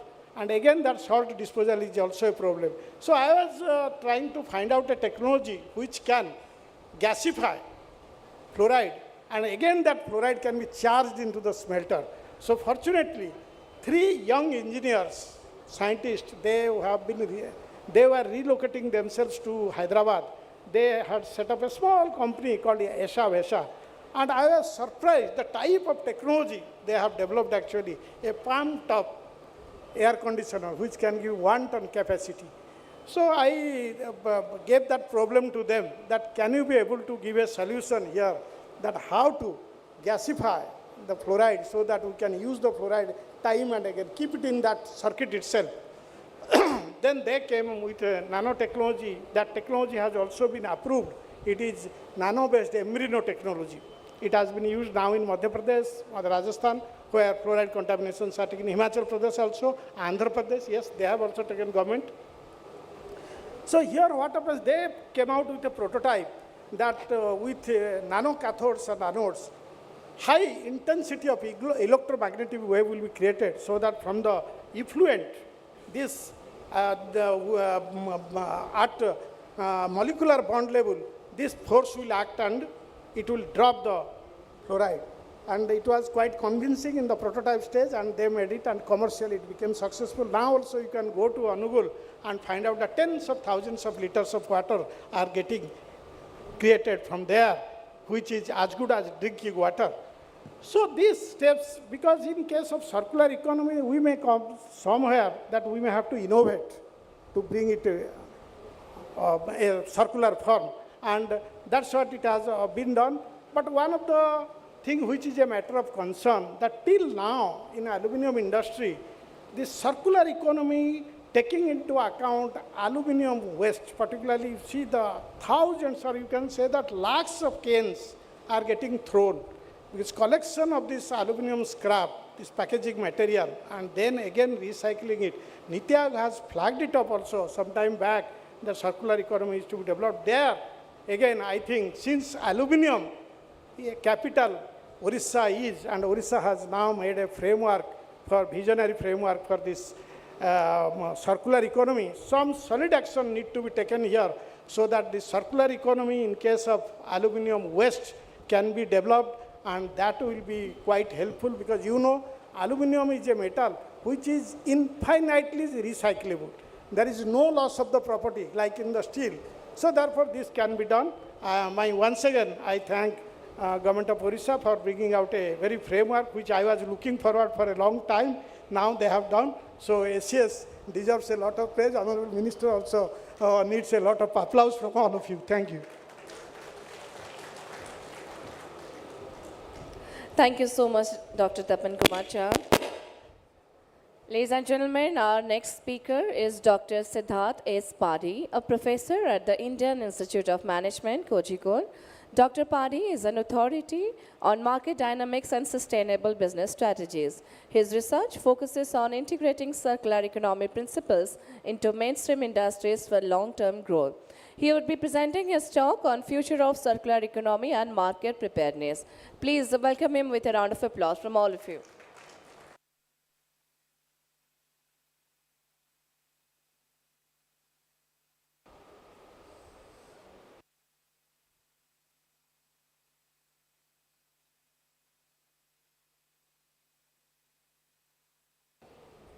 Good afternoon to one and all, and thank you for inviting me to give a talk on circular economy. As you have already heard eminent speakers on circular economy, I'll go directly how to create business opportunity with circular economy and why it's important for everyone to know that what are the business proposals that is hidden inside the circular economy. Now, if you think of a very simple fundamental of Jai Jagannath, Chaka Nayana, circular economy. Why? Because temple economy it itself is circular economy. You think of circular economy. You grain the products, you create the product. Sorry. Now, if you think of in that regard, you'll believe that inherently we have all followed circular economy in many dimensions. Now, considering this, I'll move to the first concept of circular economy, which is very common to all of you. Are you able to hear me? Okay. Now, the first fundamental, I have divided this presentation into 5 parts. The first one is cycling product to create value. Second one, awareness building among consumers. Third one, providing alternatives and refurbishing products. And fourth one, managing and restoring waste.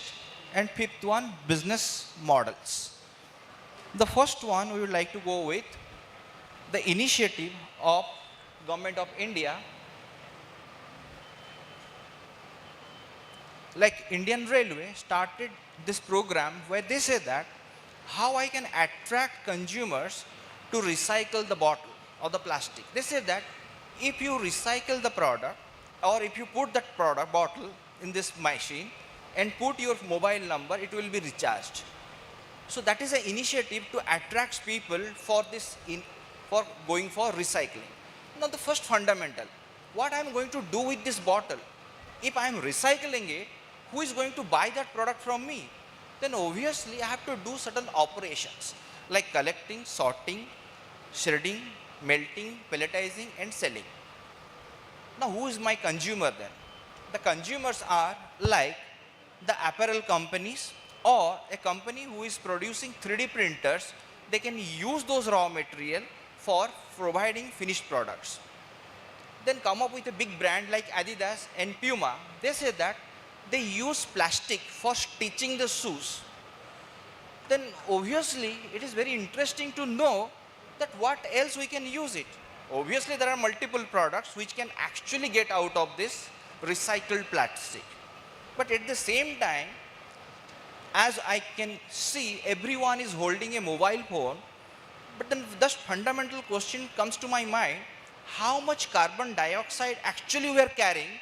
It is nothing but 58.8 kg. Whatever mobile phone you are carrying 58.8 kg of CO2. Then obviously it creates a problem in my mind that how come people are carrying two mobiles? Then should I give them some alternative? Yes, there are alternatives, because when Samsung's S23 Plus come up with the idea that I have used recycled product like plastic, aluminium, glass and chemical management, and also used all kind of circular economy concept to produce 58.8 kg.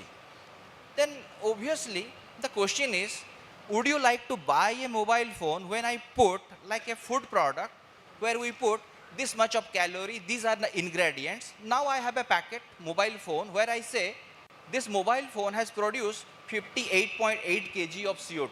Would you like to buy one with a price of 1 lakh rupees? Or I have a mobile phone which produce 72 kg of CO2 but cost you only 80,000.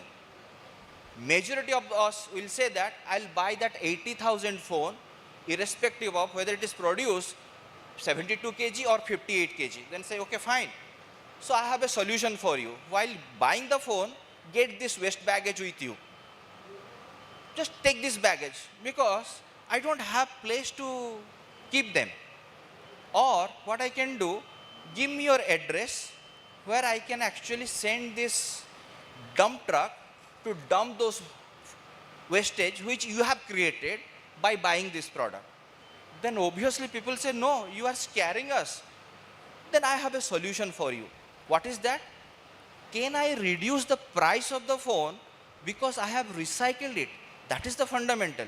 The business is, if I am using a recycled product, I am not using a, which is not been recycled, that means a pure product, which I am saying that not recycled, then obviously I will manage the cost. So that is where how a business organization create a cost or a value proposition out of recycling. So now Odisha Pollution Control Board come up with the idea of, can we reduce the waste from the consumer side, from the user? They come up with all this kind of video, that is what we call nudge. When you nudge people, don't use plastic in your birthday, in your marriage, in any kind of gathering. Then we come up with another idea, why don't you put this kind of bins and also put a mark how far you are from the bin. That can also help you. And third one, very fundamental, whenever we say, government say, don't waste or don't use plastic. But we said that how many times we are being successful by giving this information. We said don't use plastic. We come up with an experiment where we followed that most houses don't use plastic. Would you be like them? That works better than giving an information don't use plastic. I say you are among the most people who uses less number of plastic and you like to improve, People say yes, it is almost like giving a, like no, maybe a trophy or something because you are using less amount of plastic. Now, what is the alternative? There are multiple types of alternative, like from the husk or from the popcorn or corn seed, you come up with a plastic bottles which will biodegrade after 180 days. So we are assuring two things, pure water and also biodegradable plastic developed by BioLite, DRDO and KIWDC Kerala.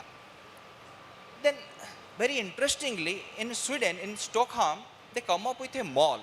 The concept is, if you are not using something, you just give it in the mall. They have artisan. Because whenever I visit any nearby places, or near to Khandagiri, what I saw, there are lots of painting on the walls. Now, we have lots of artisans. Now, if we can provide those old used product, like if you can see, that lamp is now converted into a new article where a leather coat cut piece has been used in the lamp and modified. And would you like to buy that? And the whole mall is of that type. So collect artisan, you create employment, and then you also create opportunities.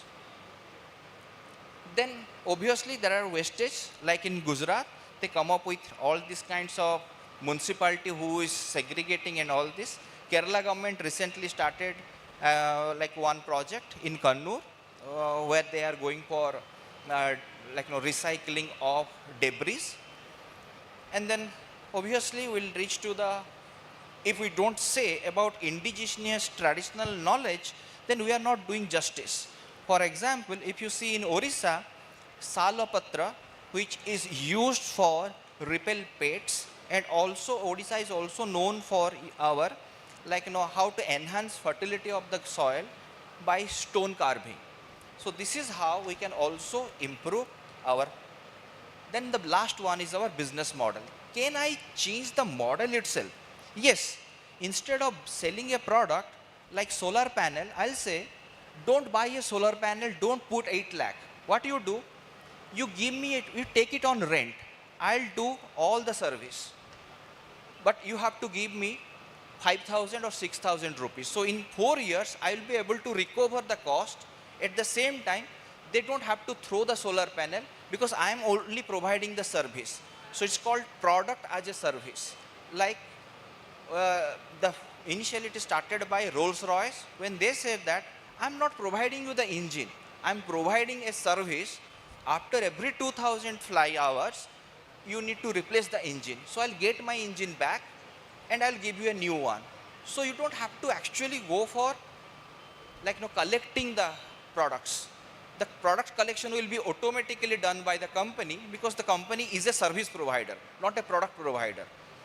And the last one is micro manufacturing. Now in near to your supply source, whenever you have small units, you empower ladies or empower people to work for the company. Rather than asking them through boiling or burning lots of fuel to a main city, you reach out to the small city, come up with a center that's called micro management or micro manufacturing. So with this, I'll conclude. Thank you so much.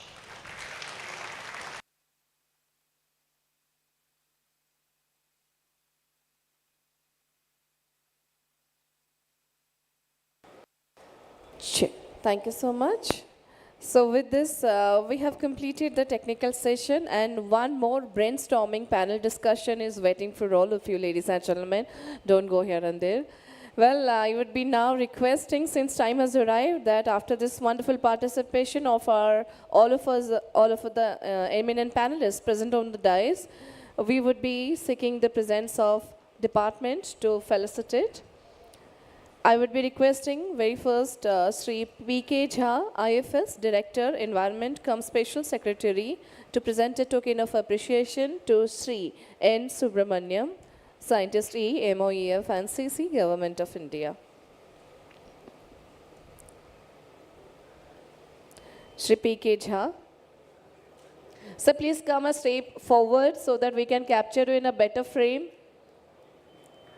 You may come little step forward. Sri N. Subramaniam.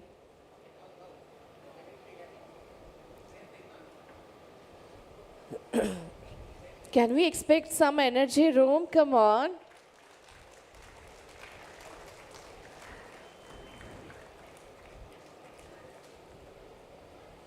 Thank you so much, Srija. I'd be humbly requesting Dr. N.R. Sahu, CEE SPCB, to kindly come and join us on dais and to present a token of appreciation to join us on dais and to felicitate none other than ex-CMD NALCO, co-convener, Odisha State BJP Industry Sale, Dr. Tapan Kumar Chand. So please come a step forward. We can capture in a better frame.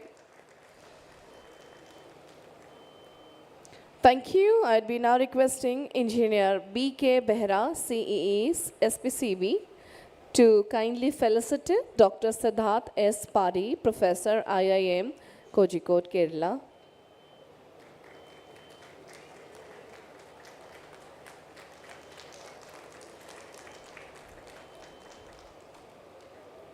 I'd be now requesting our dignitaries to please come and pose for a photograph.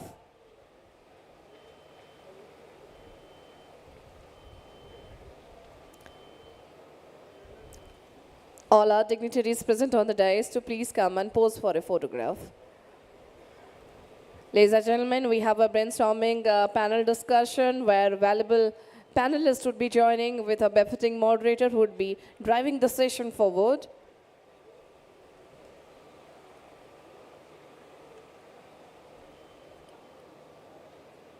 So please come and join for a group photograph at the front. 4 of you, please.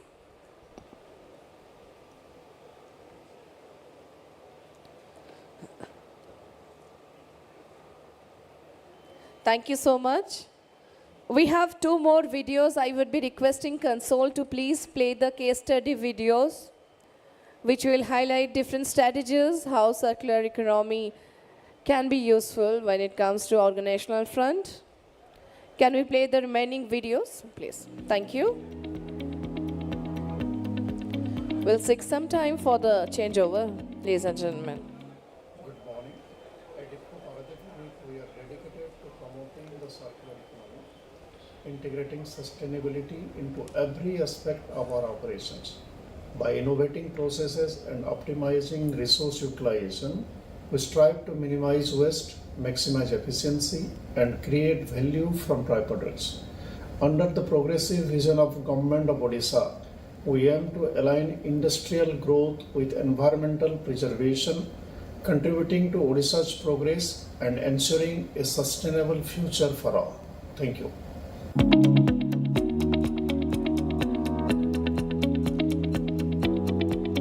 Meanwhile, I request everyone to please settle down. We have a panel discussion. Please do not go outside.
We are continuing with the circular economy session, cradle to cradle approach.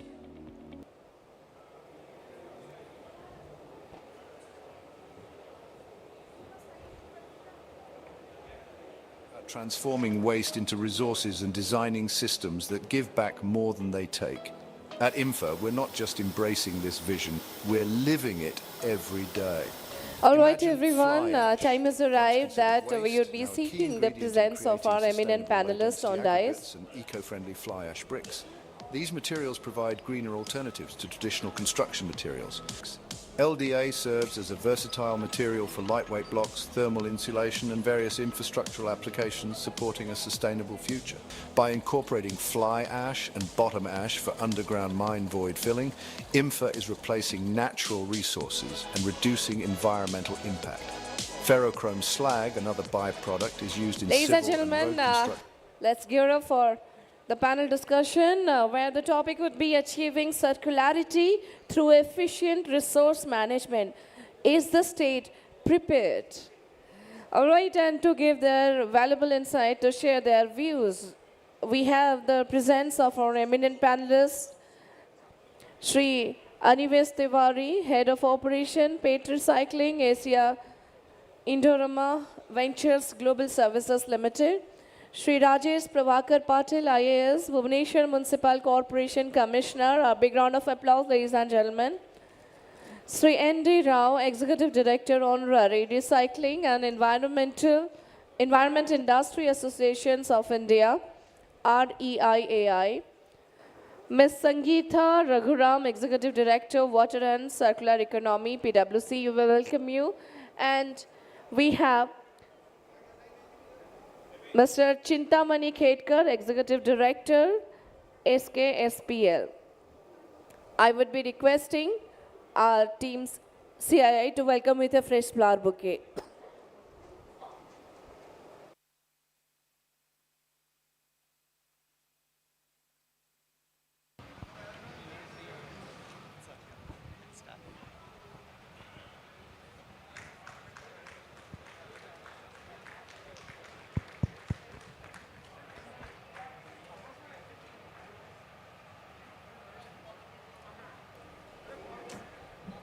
Check.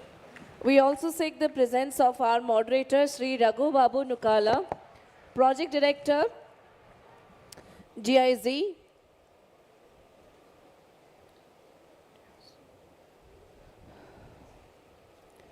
Ladies and gentlemen, since our dignitaries have already graced the stage, time has arrived that I would be taking you through their short profile.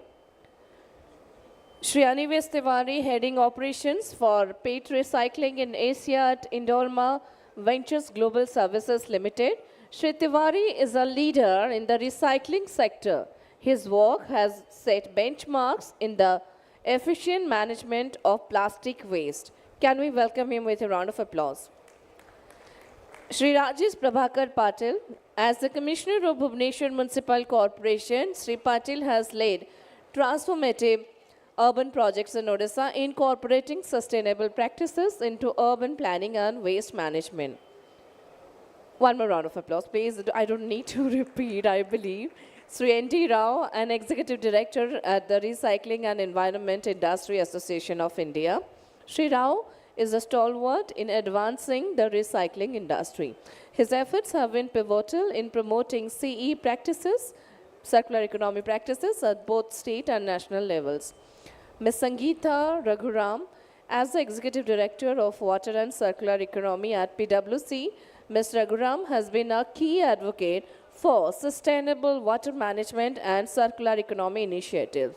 Her expertise bridges the gap between policy and implementation in resource management. Moving ahead, let me tell you about Mr. Chintamani Khetkar, who is the Executive Director at SKSPL, which stands for Sri Kripa Services Private Limited. After completing his technical education, he has joined the firm and he has the previous experience of working as a development civil engineer for residential projects. Let me tell you, he is a visionary about company's business in the upcoming years and wants to take the existing facilities management business to the next level. He specializes in field areas of marketing and operations. Efficient execution and increment growth are the two foundations of his thoughts for handling business. He is an introverted extrovert with humility and a people's person. Delighted to have you as our panelist. Moving ahead, our moderator, Sri Raghu Babu Nukala, a project director at GIZ. Sri Nukala specializes in international development and resource efficiency. His leadership in circular economy projects has had a profound impact on policy and practices in Odisha. Over to our moderator, Sri Raghu Babu Nukala, to take the panel discussion forward. Thank you.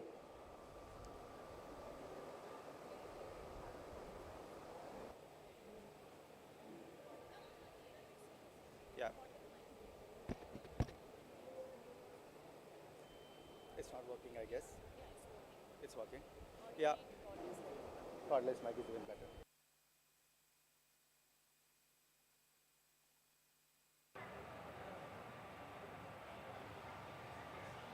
Check. Yeah, very warm welcome to the session. Thank you, panelists, for making yourself available.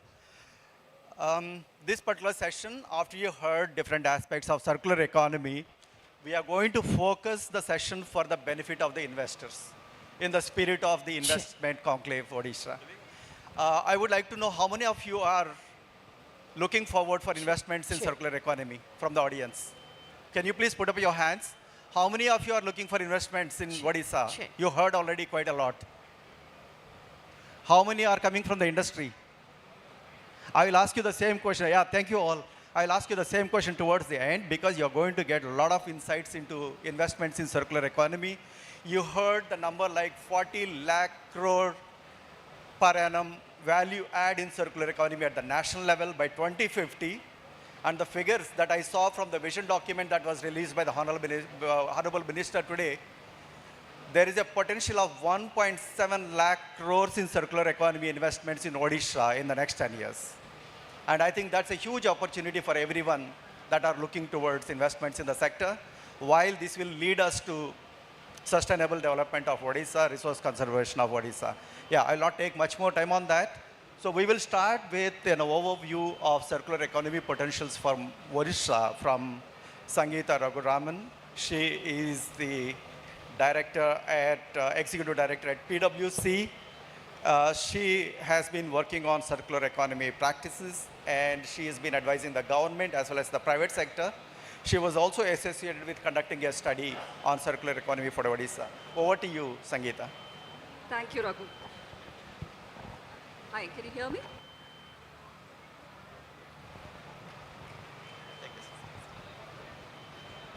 Thank you, Raghu. Good evening, everyone. I think all of you have been hearing a lot about circularity and various aspects of it. And just in the last session, Mr. Padi told us about various aspects of it. But I still will take the opportunity to give you a brief overview because you've been hearing quite a lot. Linear model is what we are used to right now, take, make, dispose. But we need to switch to a circular model, and typically people used to talk about 3 R's, reduce, reuse, recycle. But as the concept of circularity has gained popularity, the number of R's associated with recycling, reuse, rethink, it's been increasing over the years. And at this point of time, across research, we are at 12 R's. Mr. Padi also spoke about some examples of what are the R's that we can use. So at this point, we have these 12 R's.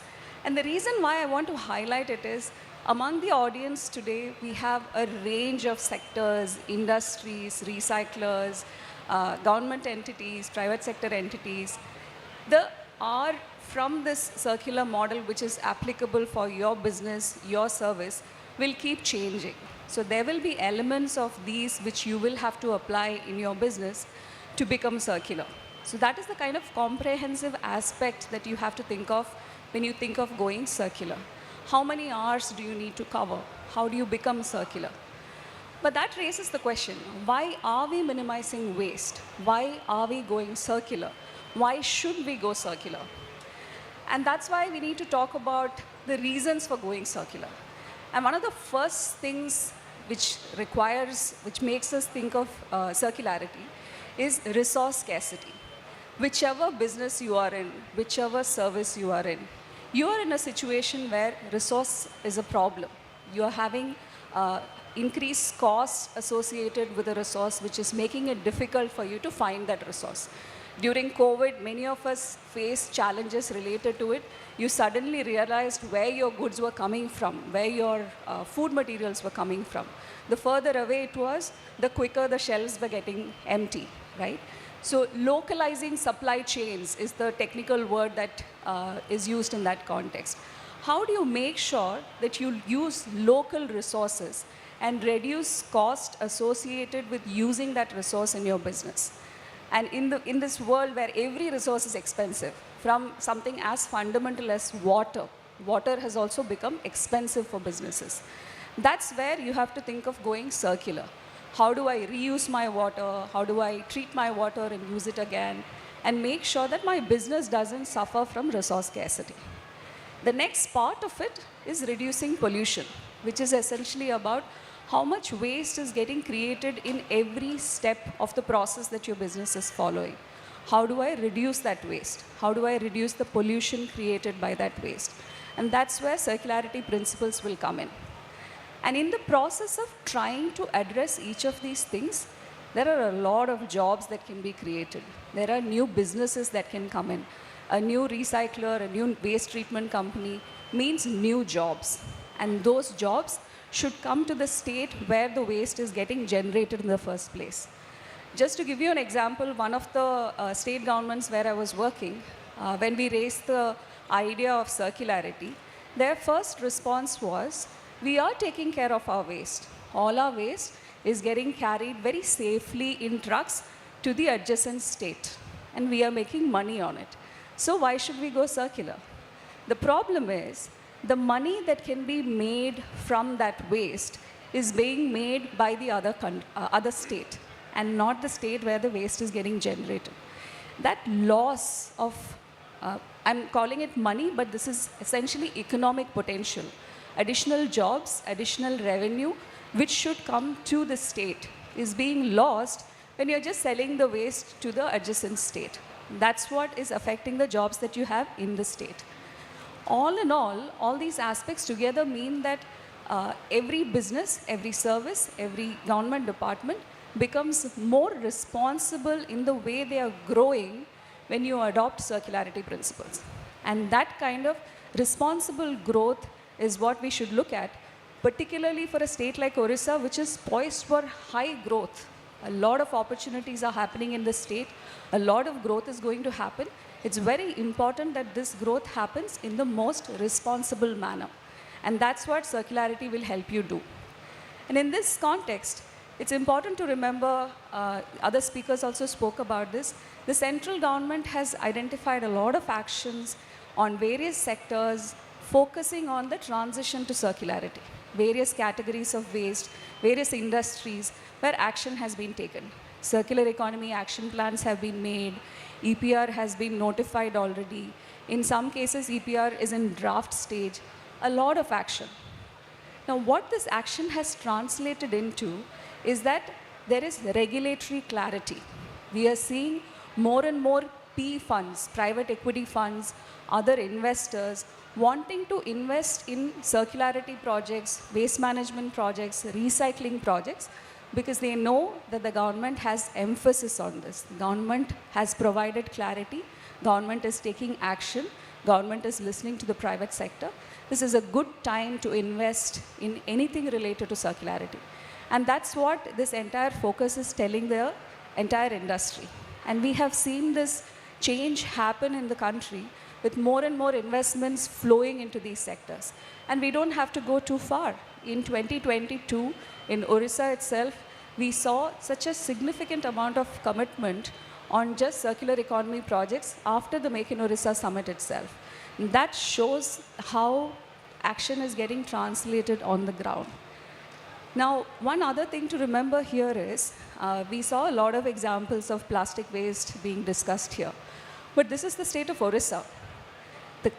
The sheer number of industries, when it comes to the context of Odisha, are many more. And the fact that some of those sectors are getting covered by the government is a very important thing to remember here. Which brings me to, what are the focus sectors for Odisha? And it is a commendable work that has been done by the department here, the Pollution Control Board here, that there has been a prioritization of sectors which has been done. So one is to identify the critical sectors. These are sectors where the action is very, very critical, considering the industries which are already here, and considering the people living here, the needs of the people living in the state. So that's why industrial waste and even municipal solid waste becomes a critical segment. In addition to that, there is the next level, which is the growing sectors.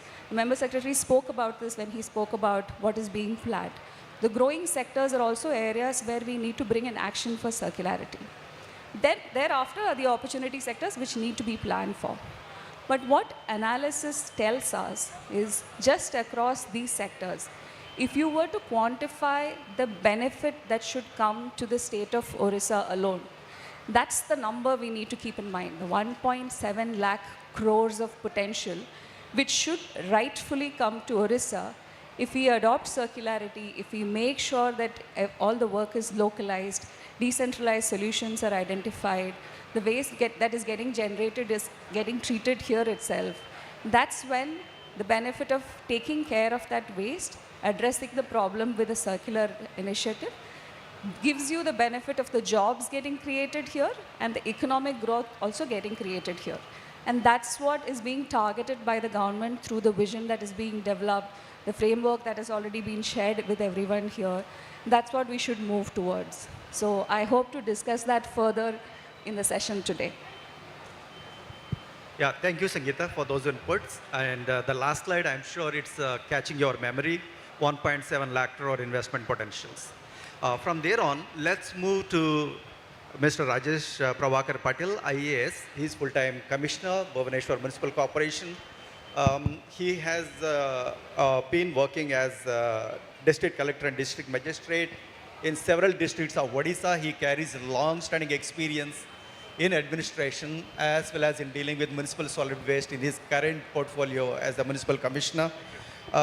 Sir, we would like to hear from you on what is the preparedness, what is the advantage of investing in Odisha, how is government of Odisha supporting investments in circular economy, and your own experiences in dealing with the waste management. Yeah, thank you, Raghu. Esteemed ACS sir, all the dignitaries on the dais, off the dais, and everyone sitting here. Welcome you all. I am Rajesh Patil, Municipal Commissioner, Bhubaneshwar. I am also Mission Director, Swachh Bharat Mission for the state. So let me, apprise you all that Odisha is one of the pioneering state in the urban waste management, and we have many pioneering initiatives. Overall, in the state, we have 117 ULBs, and we generate around 3,000 metric ton of municipal solid waste every day. And we have very progressive urban sanitation policy which we frame and release in the year 2024. And the important facets of our approach in Odisha is basically we have a decentralized model, and it is very inclusive, and it is across the state and in every ULB. So out of 3,000 metric ton of municipal solid waste which is generated, almost 95% of it gets processed in some way or the other.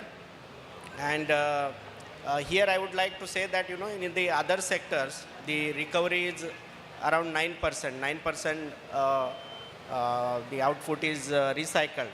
But in Odisha, municipal solid waste sector, we are recycling almost 50% of it. We have 55% of the dry waste, of which 25% we recycle. And from the 45% of the wet waste, around 14% we recycle, and we send around 10% of our RDF to 10% of the waste as a RDF to the cement factories.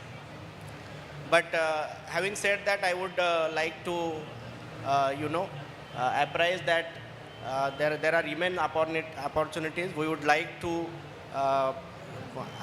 ensure that the recovery percentage increases. There are a lot of opportunities starting from the providing services in the form of collection of waste to mechanized sweeping, Then in terms of waste management also, like the waste to energy is something which the technology which is there. Apart from that, like the CBG, compressed biogas from the wet waste. And there are other technologies which are available in the market, which like the torrefication and so many other technologies are there, which we would like to explore and try and see that, with the overall management and the recovery enhances. And this way, Odisha presents opportunities for the entrepreneurs. There are other opportunities in terms of, say, the textile waste. Our vision is to see that everything which is coming out of the house comes from the recycled way, and that way the say the furniture or the books, clothes, whatever people use and they generally throw, how we can recycle that. So that way we are trying to work on. So we are looking for partnerships from the organizations who provide us innovative solutions in terms of helping us in recycling all that. So this way I think certainly even though we call ourselves as a leader in the waste management in the country, but a lot of opportunities are there, and this sector, whenever we think of circular economy, the first thing which we think about is the municipal solid waste and the waste management, which is in the cities and the urban areas. So naturally, a lot of opportunities are there, and we have a very progressive policy of facilitating that in terms of IPR 22 resolution of the Industries Department, and we ourselves in the Housing and Urban Development Department, we directly deal with all kind of project and then take them to the logical end. So I would request all the entrepreneurs and all the people who are there who are looking forward to invest in Odisha, so kindly consider this sector and join hand with us. Thank you. Thank you very much for that.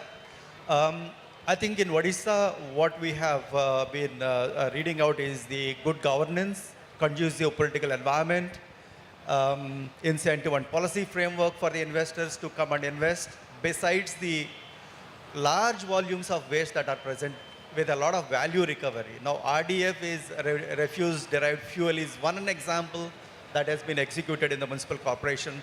But I'm also learning that from the mineral mines and mineral waste and from the industry waste, there are even valuables like gold, platinum, nickel, and a lot of other material, and as simple as a vermicompost or a compost that can be used in agricultural purposes, or the agricultural waste that has a lot of product value. And you've seen in the previous presentations the potentials for recover.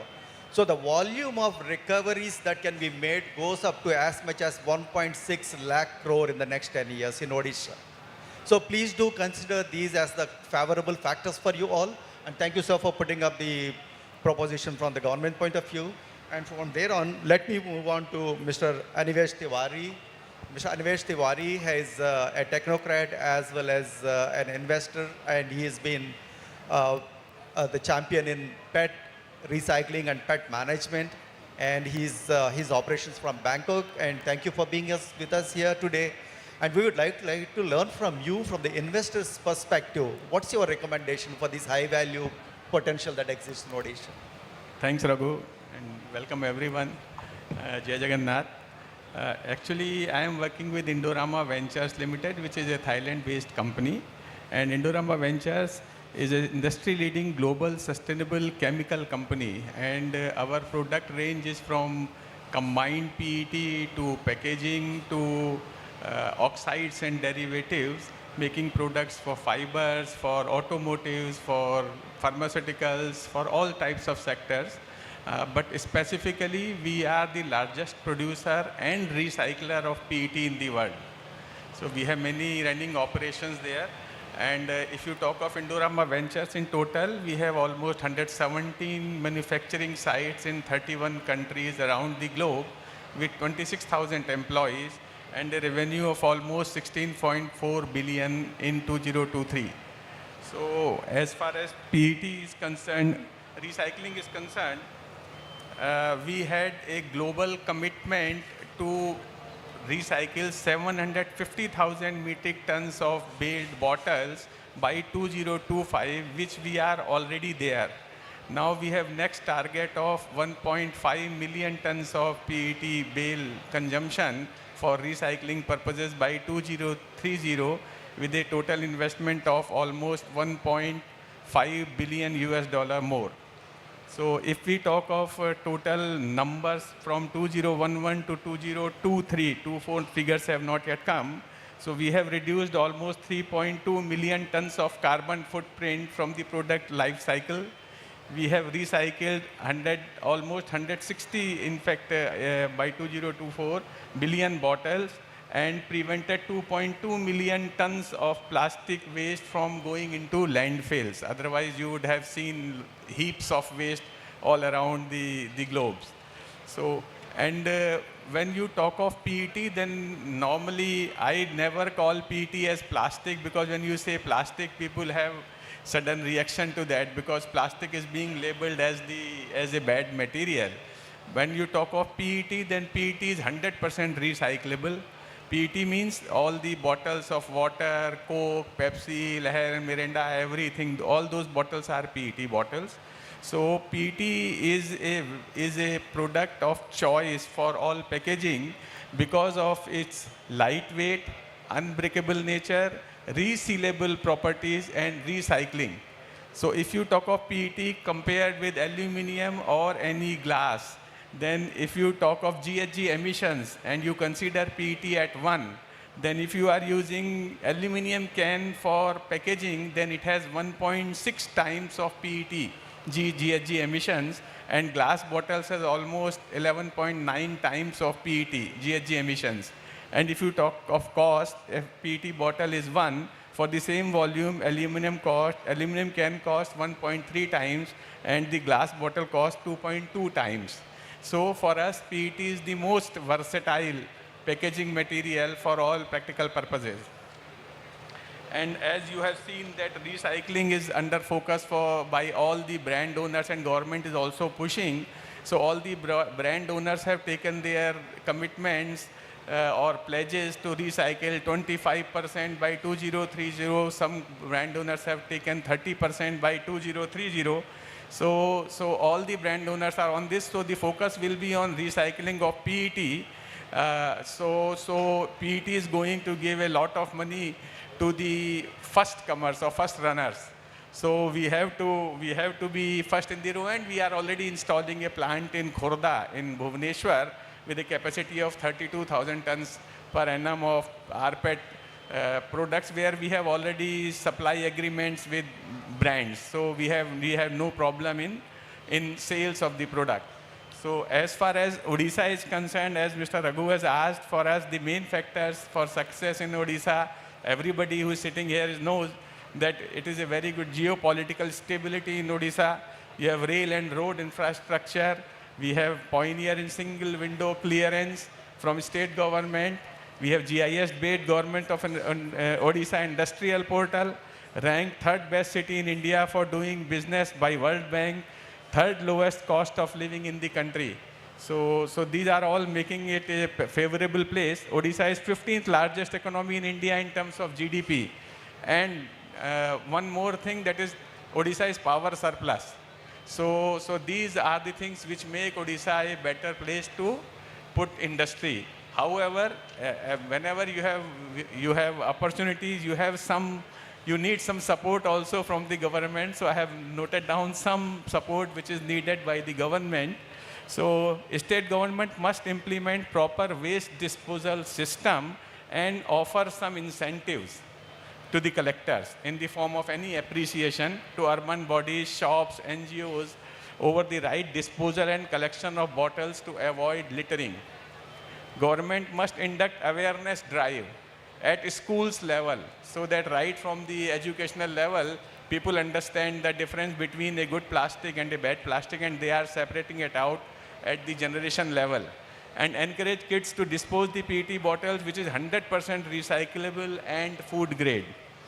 Government must run media clips on local channels, newspapers about proper disposal and recycling properties of PET bottles, which is perfect example of sustainability and circular economy.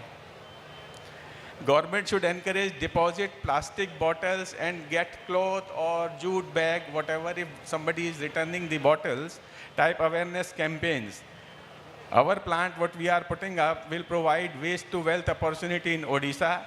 Being a sustainable and environment-friendly industry, recycling industry must fall in priority sector to encourage that. Additional incentives must be considered for industries installing solar and zero liquid discharge wastewater treatment plants.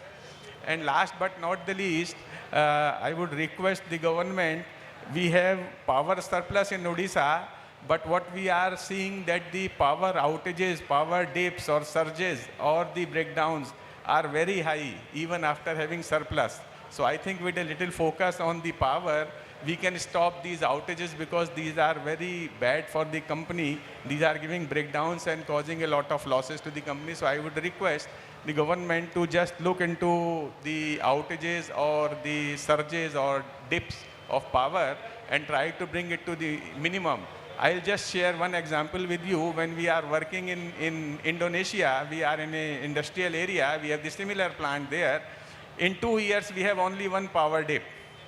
In Philippines, we have no power dip in 2 years. In Thailand, we have 3 power dips in 2 years. So this is, and these are dips. I am not saying failures. These are dips. Just power go and within 1-2 seconds it comes back. So these are the kinds which are being achieved by the big industrial organizations. So I would request Odisha government also to just look into this, because we are going to start our plant and we would love to have no breakdowns or no power dips. Thank you so very much. Thanks for this opportunity. Thank you so much, Mr. Tiwari. Yeah. So you could see from his experiences, I think he has given you a lot of impressive numbers for the, particularly the pet sector. And from there on, we move on to the industrial waste management perspectives. Odisha has over 1,800 million tons of industrial waste per annum, which is quite a lot, with a huge potential for entering into investments. When I say investments, all of you please be attentive. It could be industries' own prerogative, it could be investors, it could be startups. There are a lot of opportunities for everyone that would like to enter the area.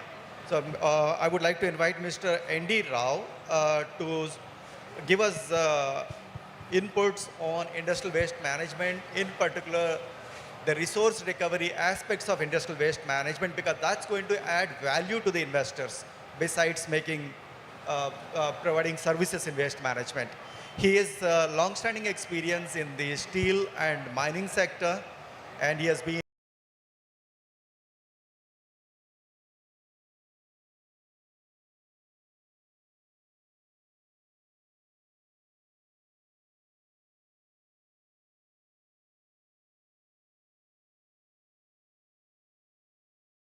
Am I audible? Yeah. We all hearing every time in every forum that God has blessed us several mineral resources. But also God has left a lot of homework for us. But we, most of the elder people here, have not done that homework and left it to the next generation. If our children have not done their school homework, we would have asked them, why you have not done that? But unfortunately, nobody has asked us, unfortunately, so we haven't done that. That's why these hundreds of thousands of million tons of the waste we have accumulated. Why we are struggling now? Because we don't have space to store the waste. That is one of the biggest problem. The rich in mineral resources, Odisha, we have mostly in Odisha open cast mining. Only, I think, if I recall correctly, only 3 underground mines are there. One for lead, zinc, copper in Sundargarh district, Sarigapalli, where I have worked. And another 2 or 3 are underground mines in chromite in Jajpur district and Bhadrak district are there. Rest all minerals all mines are open cast mines. While look at the difference between open cast mining and underground mining. In an underground mine, to produce 1 ton of mineral, the waste generation is around 0.1 only. However, in the case of open cast mine, it varies from mine to mine. It goes sometimes 2 times, 3 times, 4 times, even 5 times also, like as in chromite mines, where the slope angles DCMS gives very less, some 30 degrees or 25 degrees, then the waste generation is very high because the ore body is there up to hundreds of meters down. We have to win the mineral. Our job is to win the mineral with least waste generation. So there are, when I was, once I was asked to, by DGMS to visit my mine safety award assessment. I had been to Baula mines. This was 15 years ago. I came to know that the waste which has been generated in the OB, in the Baula mines, chromite mines, there were some buyers in UK and some parts of Europe, they were importing waste from us. Then after further inquiries, we came to know that PMG minerals are there in that. Platinum group of minerals are there. Means platinum, there are around 6 minerals are there. Platinum, palladium, rhodium, osmium, ruthenium and iridium. There are some minerals, PMG minerals were there. So which they have been extracting, but we didn't know that. So that means there are a lot of associated minerals are also available in the waste, which can be economically worked out for that. Another biggest resource in Odisha is the waste generated from chromite mines. Nickel is there. A lot of studies were done by IMMT, then RRL. When I was in Tata Steel around 13 years ago, so to find out an economic viable technology, I went to the best of the best bio-leaching scientist in IISc Bangalore. Professor K. Natarajan was there.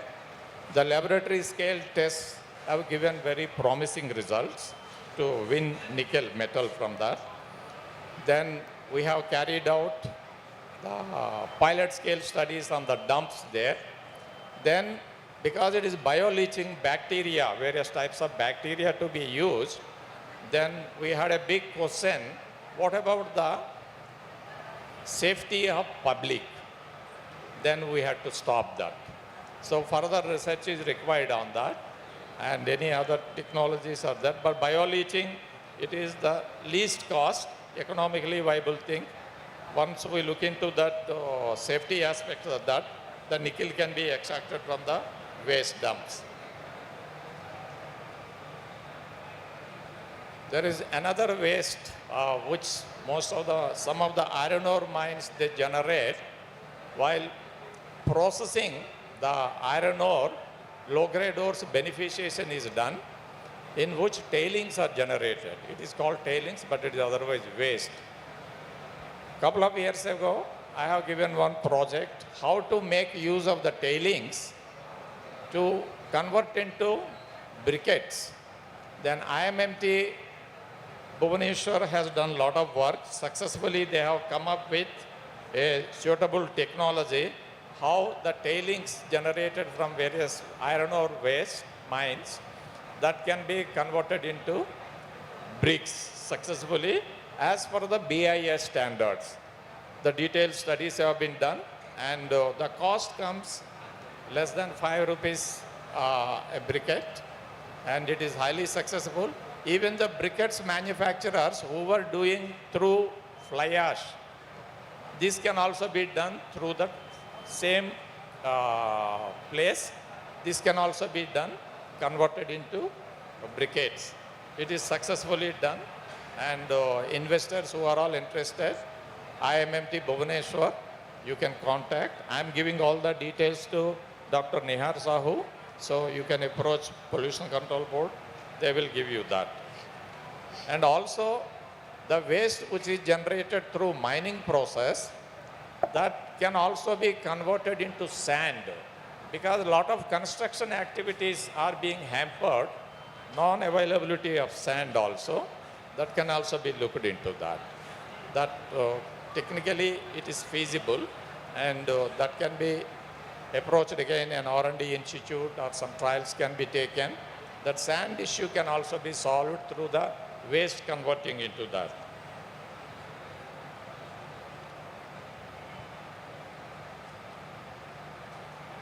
These are some of the mining waste where associated minerals are there, critical minerals can also be there, which can be recovered through various technologies available also. Coming to the steel plant, a lot of my work has already been done by Siddhant Das sir. Thank you, sir. You have reduced my workload.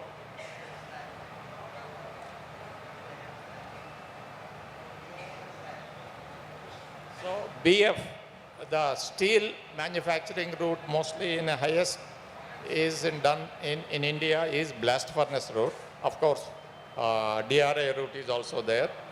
The blast furnace slag, which Tata Steel has started converting into steel almost 21 years ago. Tata Steel has set up a cement plant at Jamshedpur itself only. That entire blast furnace slag has been converted into cement. And also in a lot of fines which are generated in steel making process, the sinter plant or pellet plant, they are again reused in the agglomeration process so that no waste is generated from there.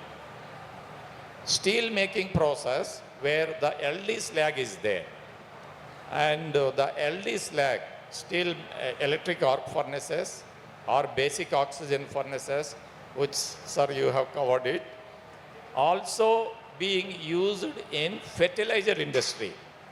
JSPL, I heard that through some sources from Raipur, Raigada, I think JSPL is coming up with a fertilizer plant also, because where the phosphorus is more in the slag, then it can be converted into a fertilizer.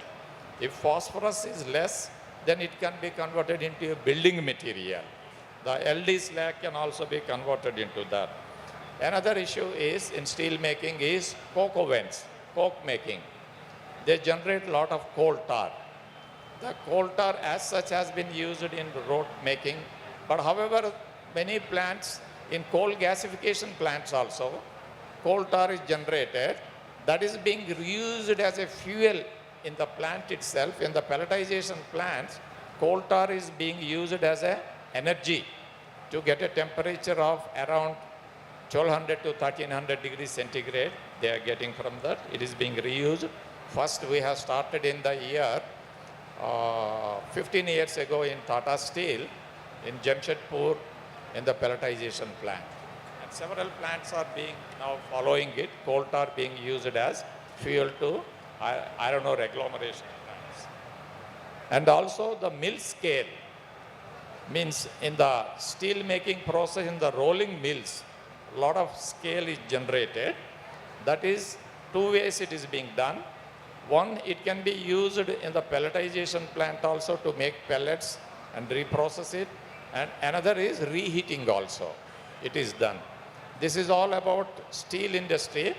And in steel making, for 1 ton of steel, around 4 tons of total materials to be handled. However, in aluminum, for 1 ton of aluminum metal, it is 8 tons of total materials to be handled. So it is the aluminum is the larger. I hope Professor Chan sir is not here. That's what I am telling it. Aluminum industry 8 times it is the generator, and there are multiple solutions to that is also there. So there is the briquettes and all the things. These are the some of the photographs are the bricks what have been done, and which our company is going to set up in Jamshedpur, amalgam steel. We have given the test work to MMD. It is highly successful as per the BIS standards and less cost also. And the best part of these bricks is no heating is required. It is cool. No firing is required. No firing is required. Generally what we see with the earth, clay minerals, clay, the firing is required. Here for these bricks, firing is not required, meeting the requirements of BIS standards. The strength and the size and the weight, everything is there. Thank you very much, everybody. Thank you, Mr. Rao. I think you have seen his perspectives for the industries also. There is a lot of resource recovery potentials within the companies, and you might actually be losing money if you have not dealt with that. Also, you gave an interesting case of someone importing our waste and recovering high value products from that. So I think we need to look at both from the industry's own perspectives and also from the waste management. Before I move on to the next panelist, I have a short announcement. I would request the representatives from Dalmia Cement that are already working here with the municipality on RDF to be ready. Also from Jindal Ecoplus, Ecopolis, and from Anthony Waste Management. Please be ready with your inputs. I think one of you, Dalmia, is already working in Odisha. Other two are coming forward to make investments, and we would like to hear from you, your perspectives, why you are coming to Odisha. Yeah, let me move on to Mr. Chintamani Kedkar. He is the director of MGS Environ Private Limited, having operations on MSW in Berampur. Besides that, he is also executive director of Sri Krupa Services, which is a integrated facility management with over 10,000 employees.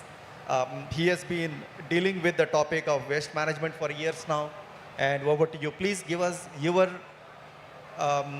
orientation on how you as an investor are able to take forward your services. How are you making your profits in this business, and how are you able to serve the environment?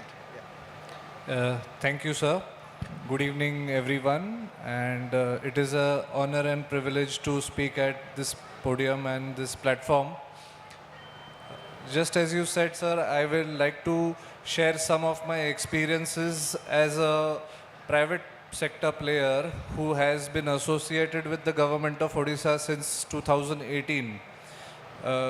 2018, June was the month when first time I traveled to Odisha, and the work that we were starting was in the city of Behrampur for managing the municipal solid waste. And the first time that I landed here, it was a total mess.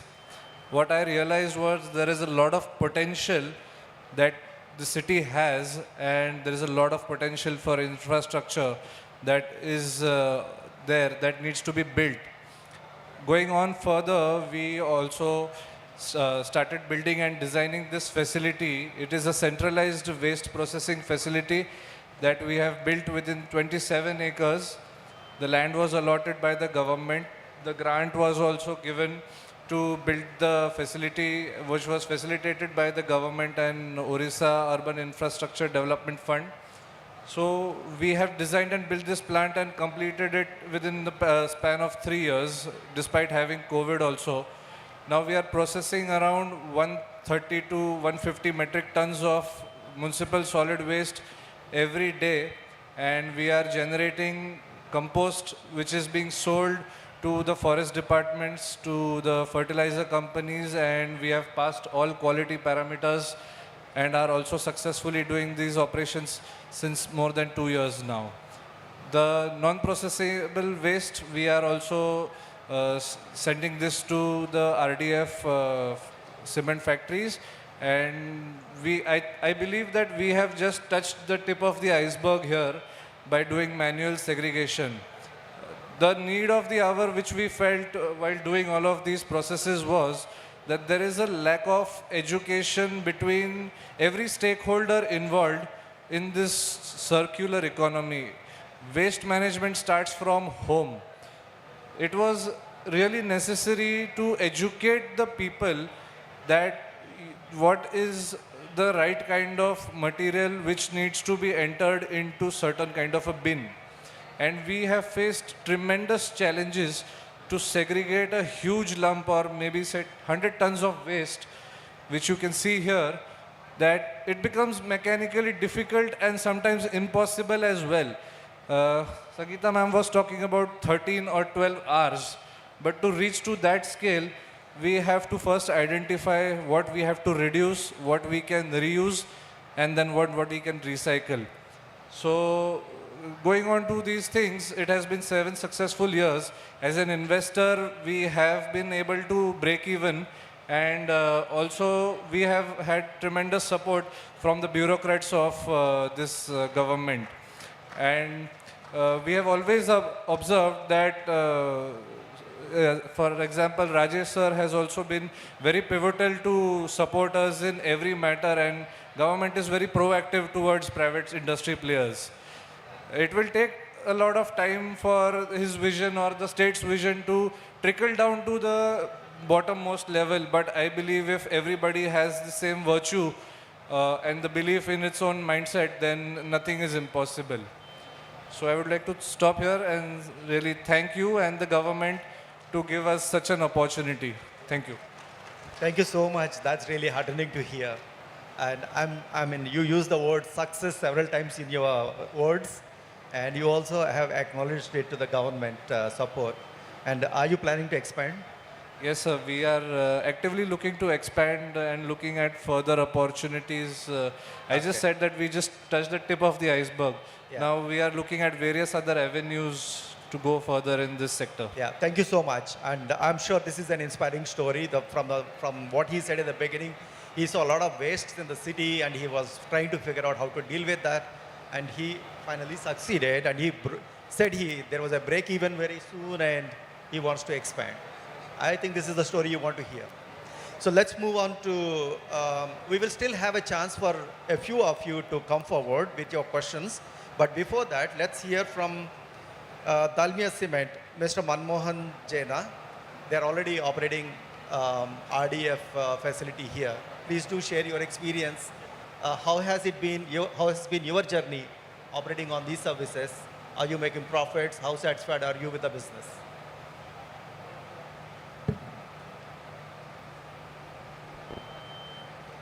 Hello. Jai Jagannath. Namaskar and good evening. I am thankful to Government of Odisha for this Make in Odisha Conclave, and I am here associated with the Bhubaneshwar Municipal Corporation. We are Dalmia cement plant operating 15 cement plants across the countries. 9 of them are integrated plant. Also, we have waste management infrastructure included and cement manufacturing operation included.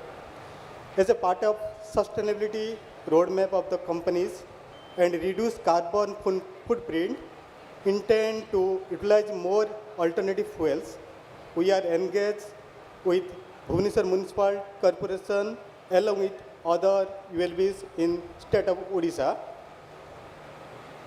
And across the country of sustainability management, municipal solid waste have with BMC, we have already lifted 1.4 lakhs metric ton in 1 year. And past 1 year, we have engaged with more ULB in state of disposal MSW. At Rajgaon plant, in our Odisha, Rajgaonpur plant, which is associated in Odisha, and operation started in 1952 with a primary supplier of Hirakud Dam. At Rajgaon plant, we processed 15,000 metric ton RDF on daily basis, and we lifted this material and co-process and pre-process in our cement kiln Rajgaonpur. We have developed state-of-art co-processing facility and co-processing facility across our plant, and self-sustainable disposable of MSW. We seek your advice of our respected Commissioner sir, and support to strengthening partnership with all the ULB and housing urban development of Odisha government and beneficial of MNW management. Thank you for the opportunity, and we are available to keen investment and working with the sustainability with the government of Odisha. Thank you so much for this opportunity. Thank you. Thank you, Mr. Jaina. And yeah, we do look forward that you are increasing your efforts in Odisha. Let me move on to Mr. Sandeep Dutt from Jindal Ecopolis. I understand you are into waste to energy business and you would like to bring in those services to Odisha. Thank you, sir. Thank you for giving this opportunity. A system where the material never becomes a waste, and it is a system where the material never becomes a waste and the nature is regenerated. Probably we are talking about this. Hello, sorry. So I represent the Jindal Group, and we are working in Delhi. We have two operational plants in Delhi, totally based on the solid waste management. And in India, so far we have commissioned 6 plants. In 2012, the first plant came up, in which we have already consumed 95 lakh tons of MSW. So Delhi generates close to 13,000 tons of waste on a daily basis, out of which 4,000 is our responsibility. We bring that this waste is delivered to us. We segregate the waste. We make compost out of it. We make electricity of the residue. And the bricks and block making is also there in our venture. Recently, we have started doing the CBG production also. So I have seen this 95 lakh tons of waste, 9.5 million, it is a great amount. And the waste which is not good for recycling, which is contaminated, and it is not fit for reusing in any way. That only reaches us. I have never seen a pizza box coming to my plant, because that is the level of segregation. And the rag pickers, they take away all the useful material from there. What reaches us is to be put for the end of cycle. So all the million plus cities in the country, after doing all sort of segregations, still there will be a mixed kind of a waste which requires thermal treatment, and there we are there to help the city. Actually, sitting on a 15 acres land at Delhi, we are consuming 2,000 tons on a daily basis, and that land is live forever for the city. We are not wasting land. In Delhi, I think each kg of the waste which a person generates, probably the municipal corporation spends close to 10 rupees on that waste. I don't know whether it is being charged from the person, but see the amount of the waste, because you take it to the landfill, then that becomes an eyesore for the city, and after that reclaiming the landfill is again another cost. Leaching of the groundwater and those things are additional, which we should not. So we have a proposal that if given a chance, we can do the state-of-the-art technology, we can bring it here. The right technologies have been imported from outside. The same can be implemented here. Bhubaneshwar and Cuttack are two twin cities. Somewhere in between a processing plant can be set up, and what is not fit for recycling, reuse, that can be transferred here, and we can put it to rest forever. Thank you. So what is the typical size of investment in a million plus city for waste to energy plant? See, the higher the size, the lower the cost of electricity you will get. See, we are trying to manage the waste, so the cost of electricity is our survival. So that is a byproduct, and that is the cost of our survival. So if it is 500, we can build a plant, but if it is 2,000, the cost of electricity sale, that will be lower. And recently, I think there are some last 2 projects we have got the viability gap funding also. So around 25% of the total cost government is pumping, so that the next mountain of waste should not come up. Because Delhi is having 3 landfill sites which are overloaded. Now, the recent example is the second plant which has started just next to the landfill. After the starting of the plant, the landfill size is coming down, no waste is going there. Even the reclaimed material is also being used. So that is a very good and I'll invite each And, one of you. and how much is the employment potential in a typical city from a waste to energy plant? As a plant, see, the cost of electricity which we are getting is around 7 rupees also. But it is like, whatever be the cost of the salt and sugar, we cannot stop taking it. So Delhi requires 4,000 megawatt of electricity, out of which we are only making 50 megawatt. So at 7 rupees, if you divide it amongst the all, it only fractional this thing will be there. But the more important thing is, each side of Delhi you go, you will find a big mountain of landfill. So if you don't want to see those landfills, this is very essential. This is important. Okay. Thank yeah. you. Thank you so much for your Thank you. inputs. Yeah, and E-waste. I would like to mention here e-waste, electronic waste. There is one company called Rubamin in Gujarat, Vadodara, a company which has started with a 500 crores turnover.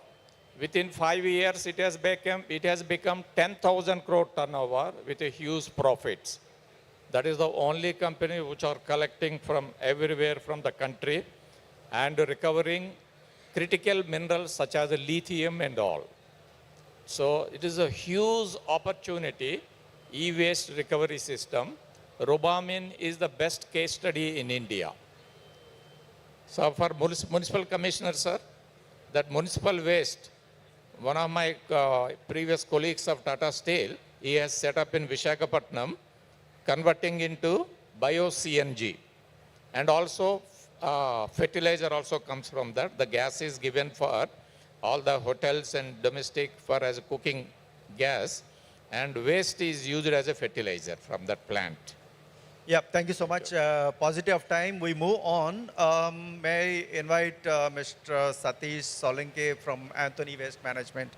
2 minutes, if you could kindly, what is your investment interest and why do you see this as a good proposition for you to coming into Odisha?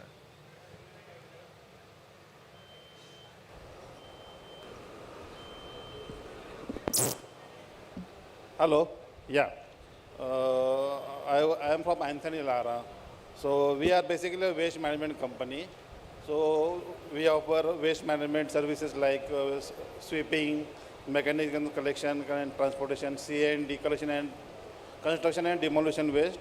And we operate one of the largest waste management facility in Mumbai, where we take around 6,500 tons of MSW per day, and we treat and we generate some city compost, and around 1,000 tons of RDF is disposed on daily basis to the cement plants.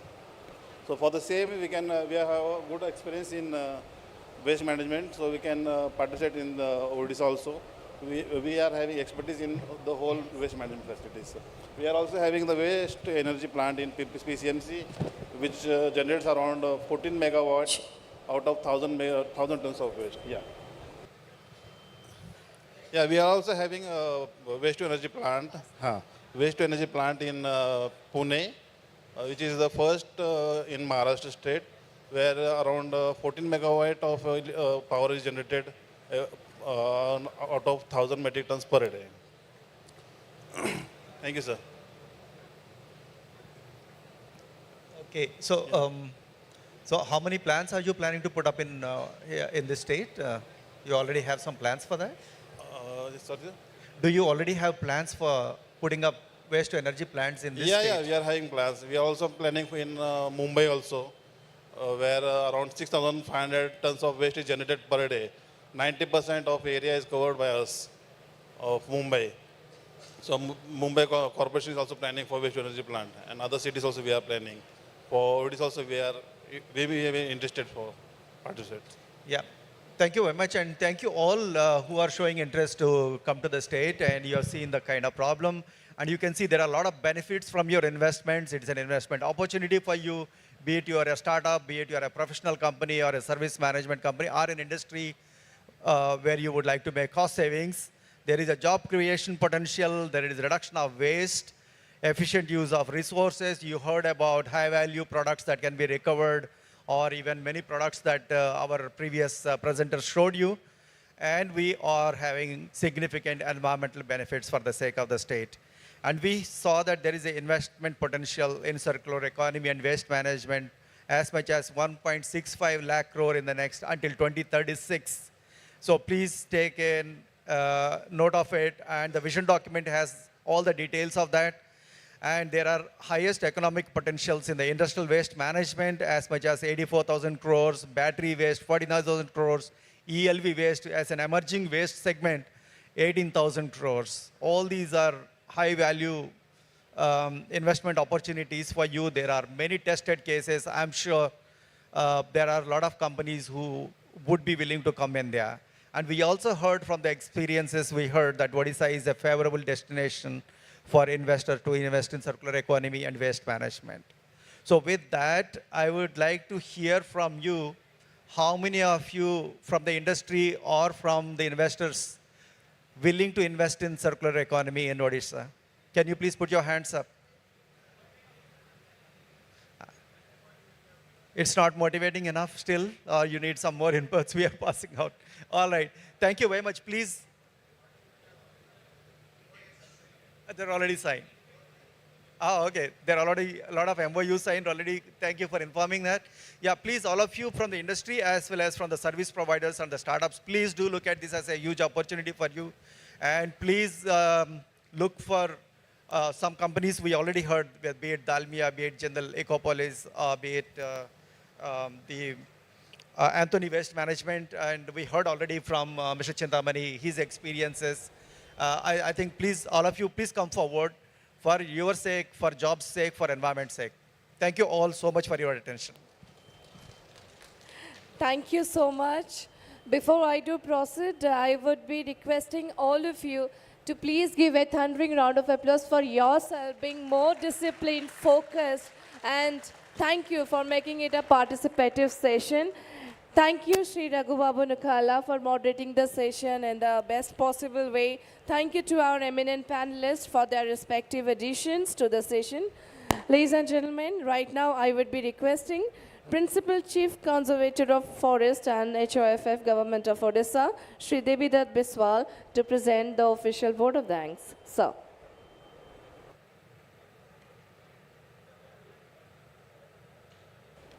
Thank you so much. Good evening, everybody.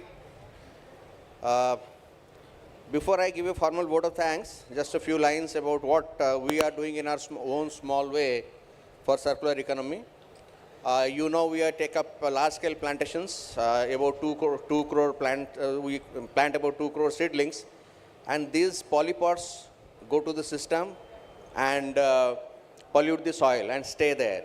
So what we have done this year is we are getting them recycled, converting them to PVC pipes.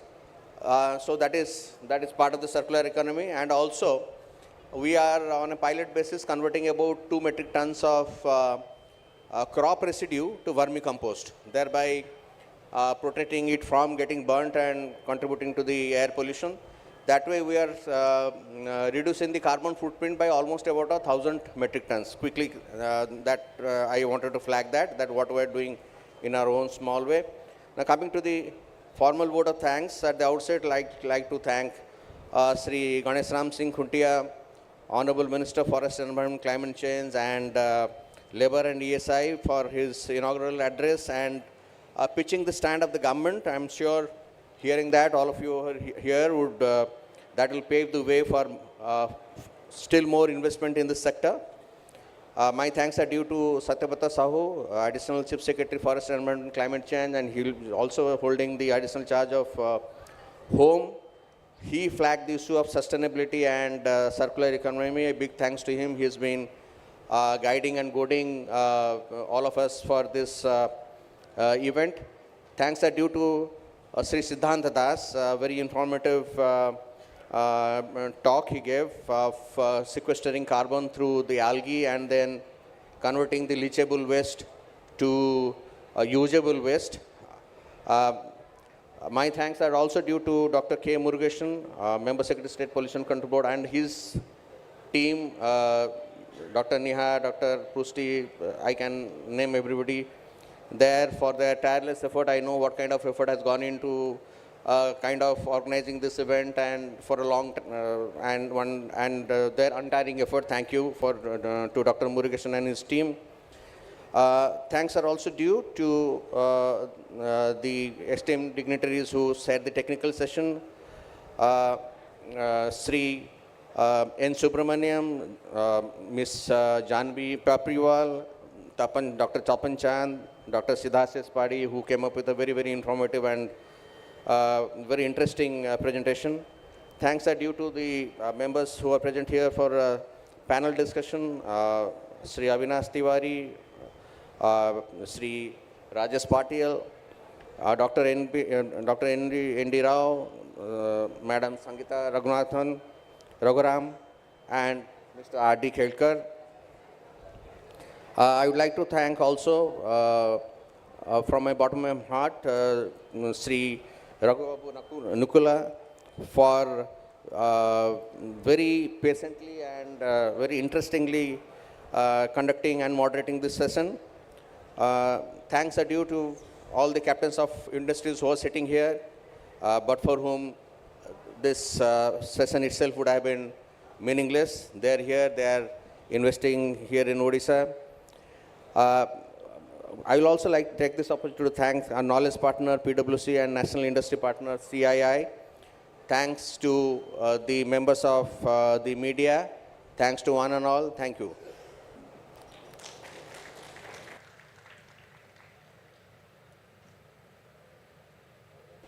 Thank you so much, sir.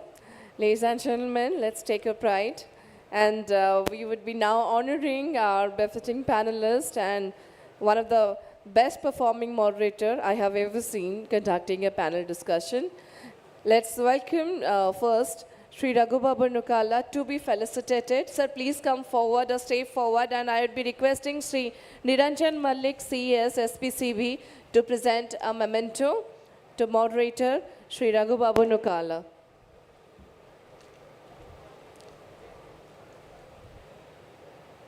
Sir, please come and stay forward.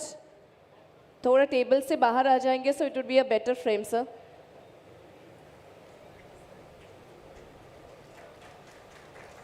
All right. May I request Dr. Anand Kumar Sasmal, Senior Scientist, FENCC Government of Odisha, to present a memento to Sri Anives Tiwari.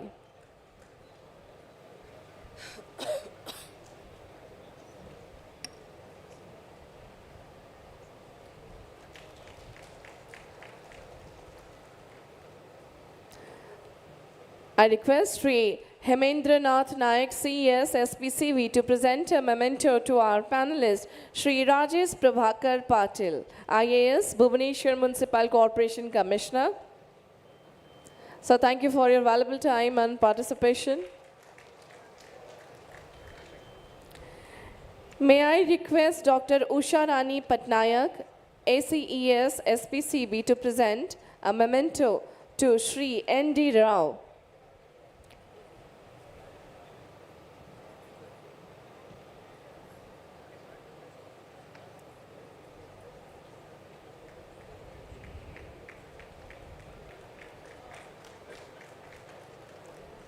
I'll be requesting Engineer Simanchal Das, SAEE SPCB, to present a memento to a ED, Water and Circular Economy PwC, Ms. Sangeeta Raghuram.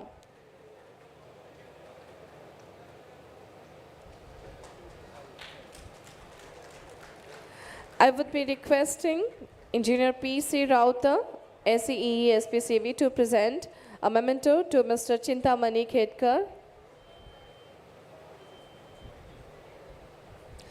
Don't you think we can give some more energy to the room? And the concluding session with this concluding note can be really impactful and memorable with your participations, audience. I'd be requesting our panelists and moderators to please come forward and pose for a group photograph. Certainly, we don't want to miss this canon moment.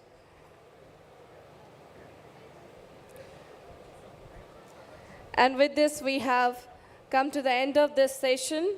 Circular economy, the approach would be cradle to cradle. And thank you everyone for your valuable participation, presentation. Thank you for making this session so impactful and of course, memorable one.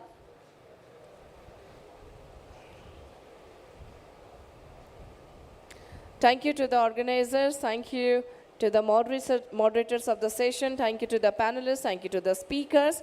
Thank you to honorable ministers. Thank you to all the participants, all the dignitaries for making this session very, very special. With this, we are concluding the session officially over here. You can enjoy tea and coffee, and later on there is valedictory ceremony which will be graced by Honorable CM of Odisha, Sri Mohan Charan Maji, followed by cultural program. Thank you so much. On this note, I'm Unman Singh signing out.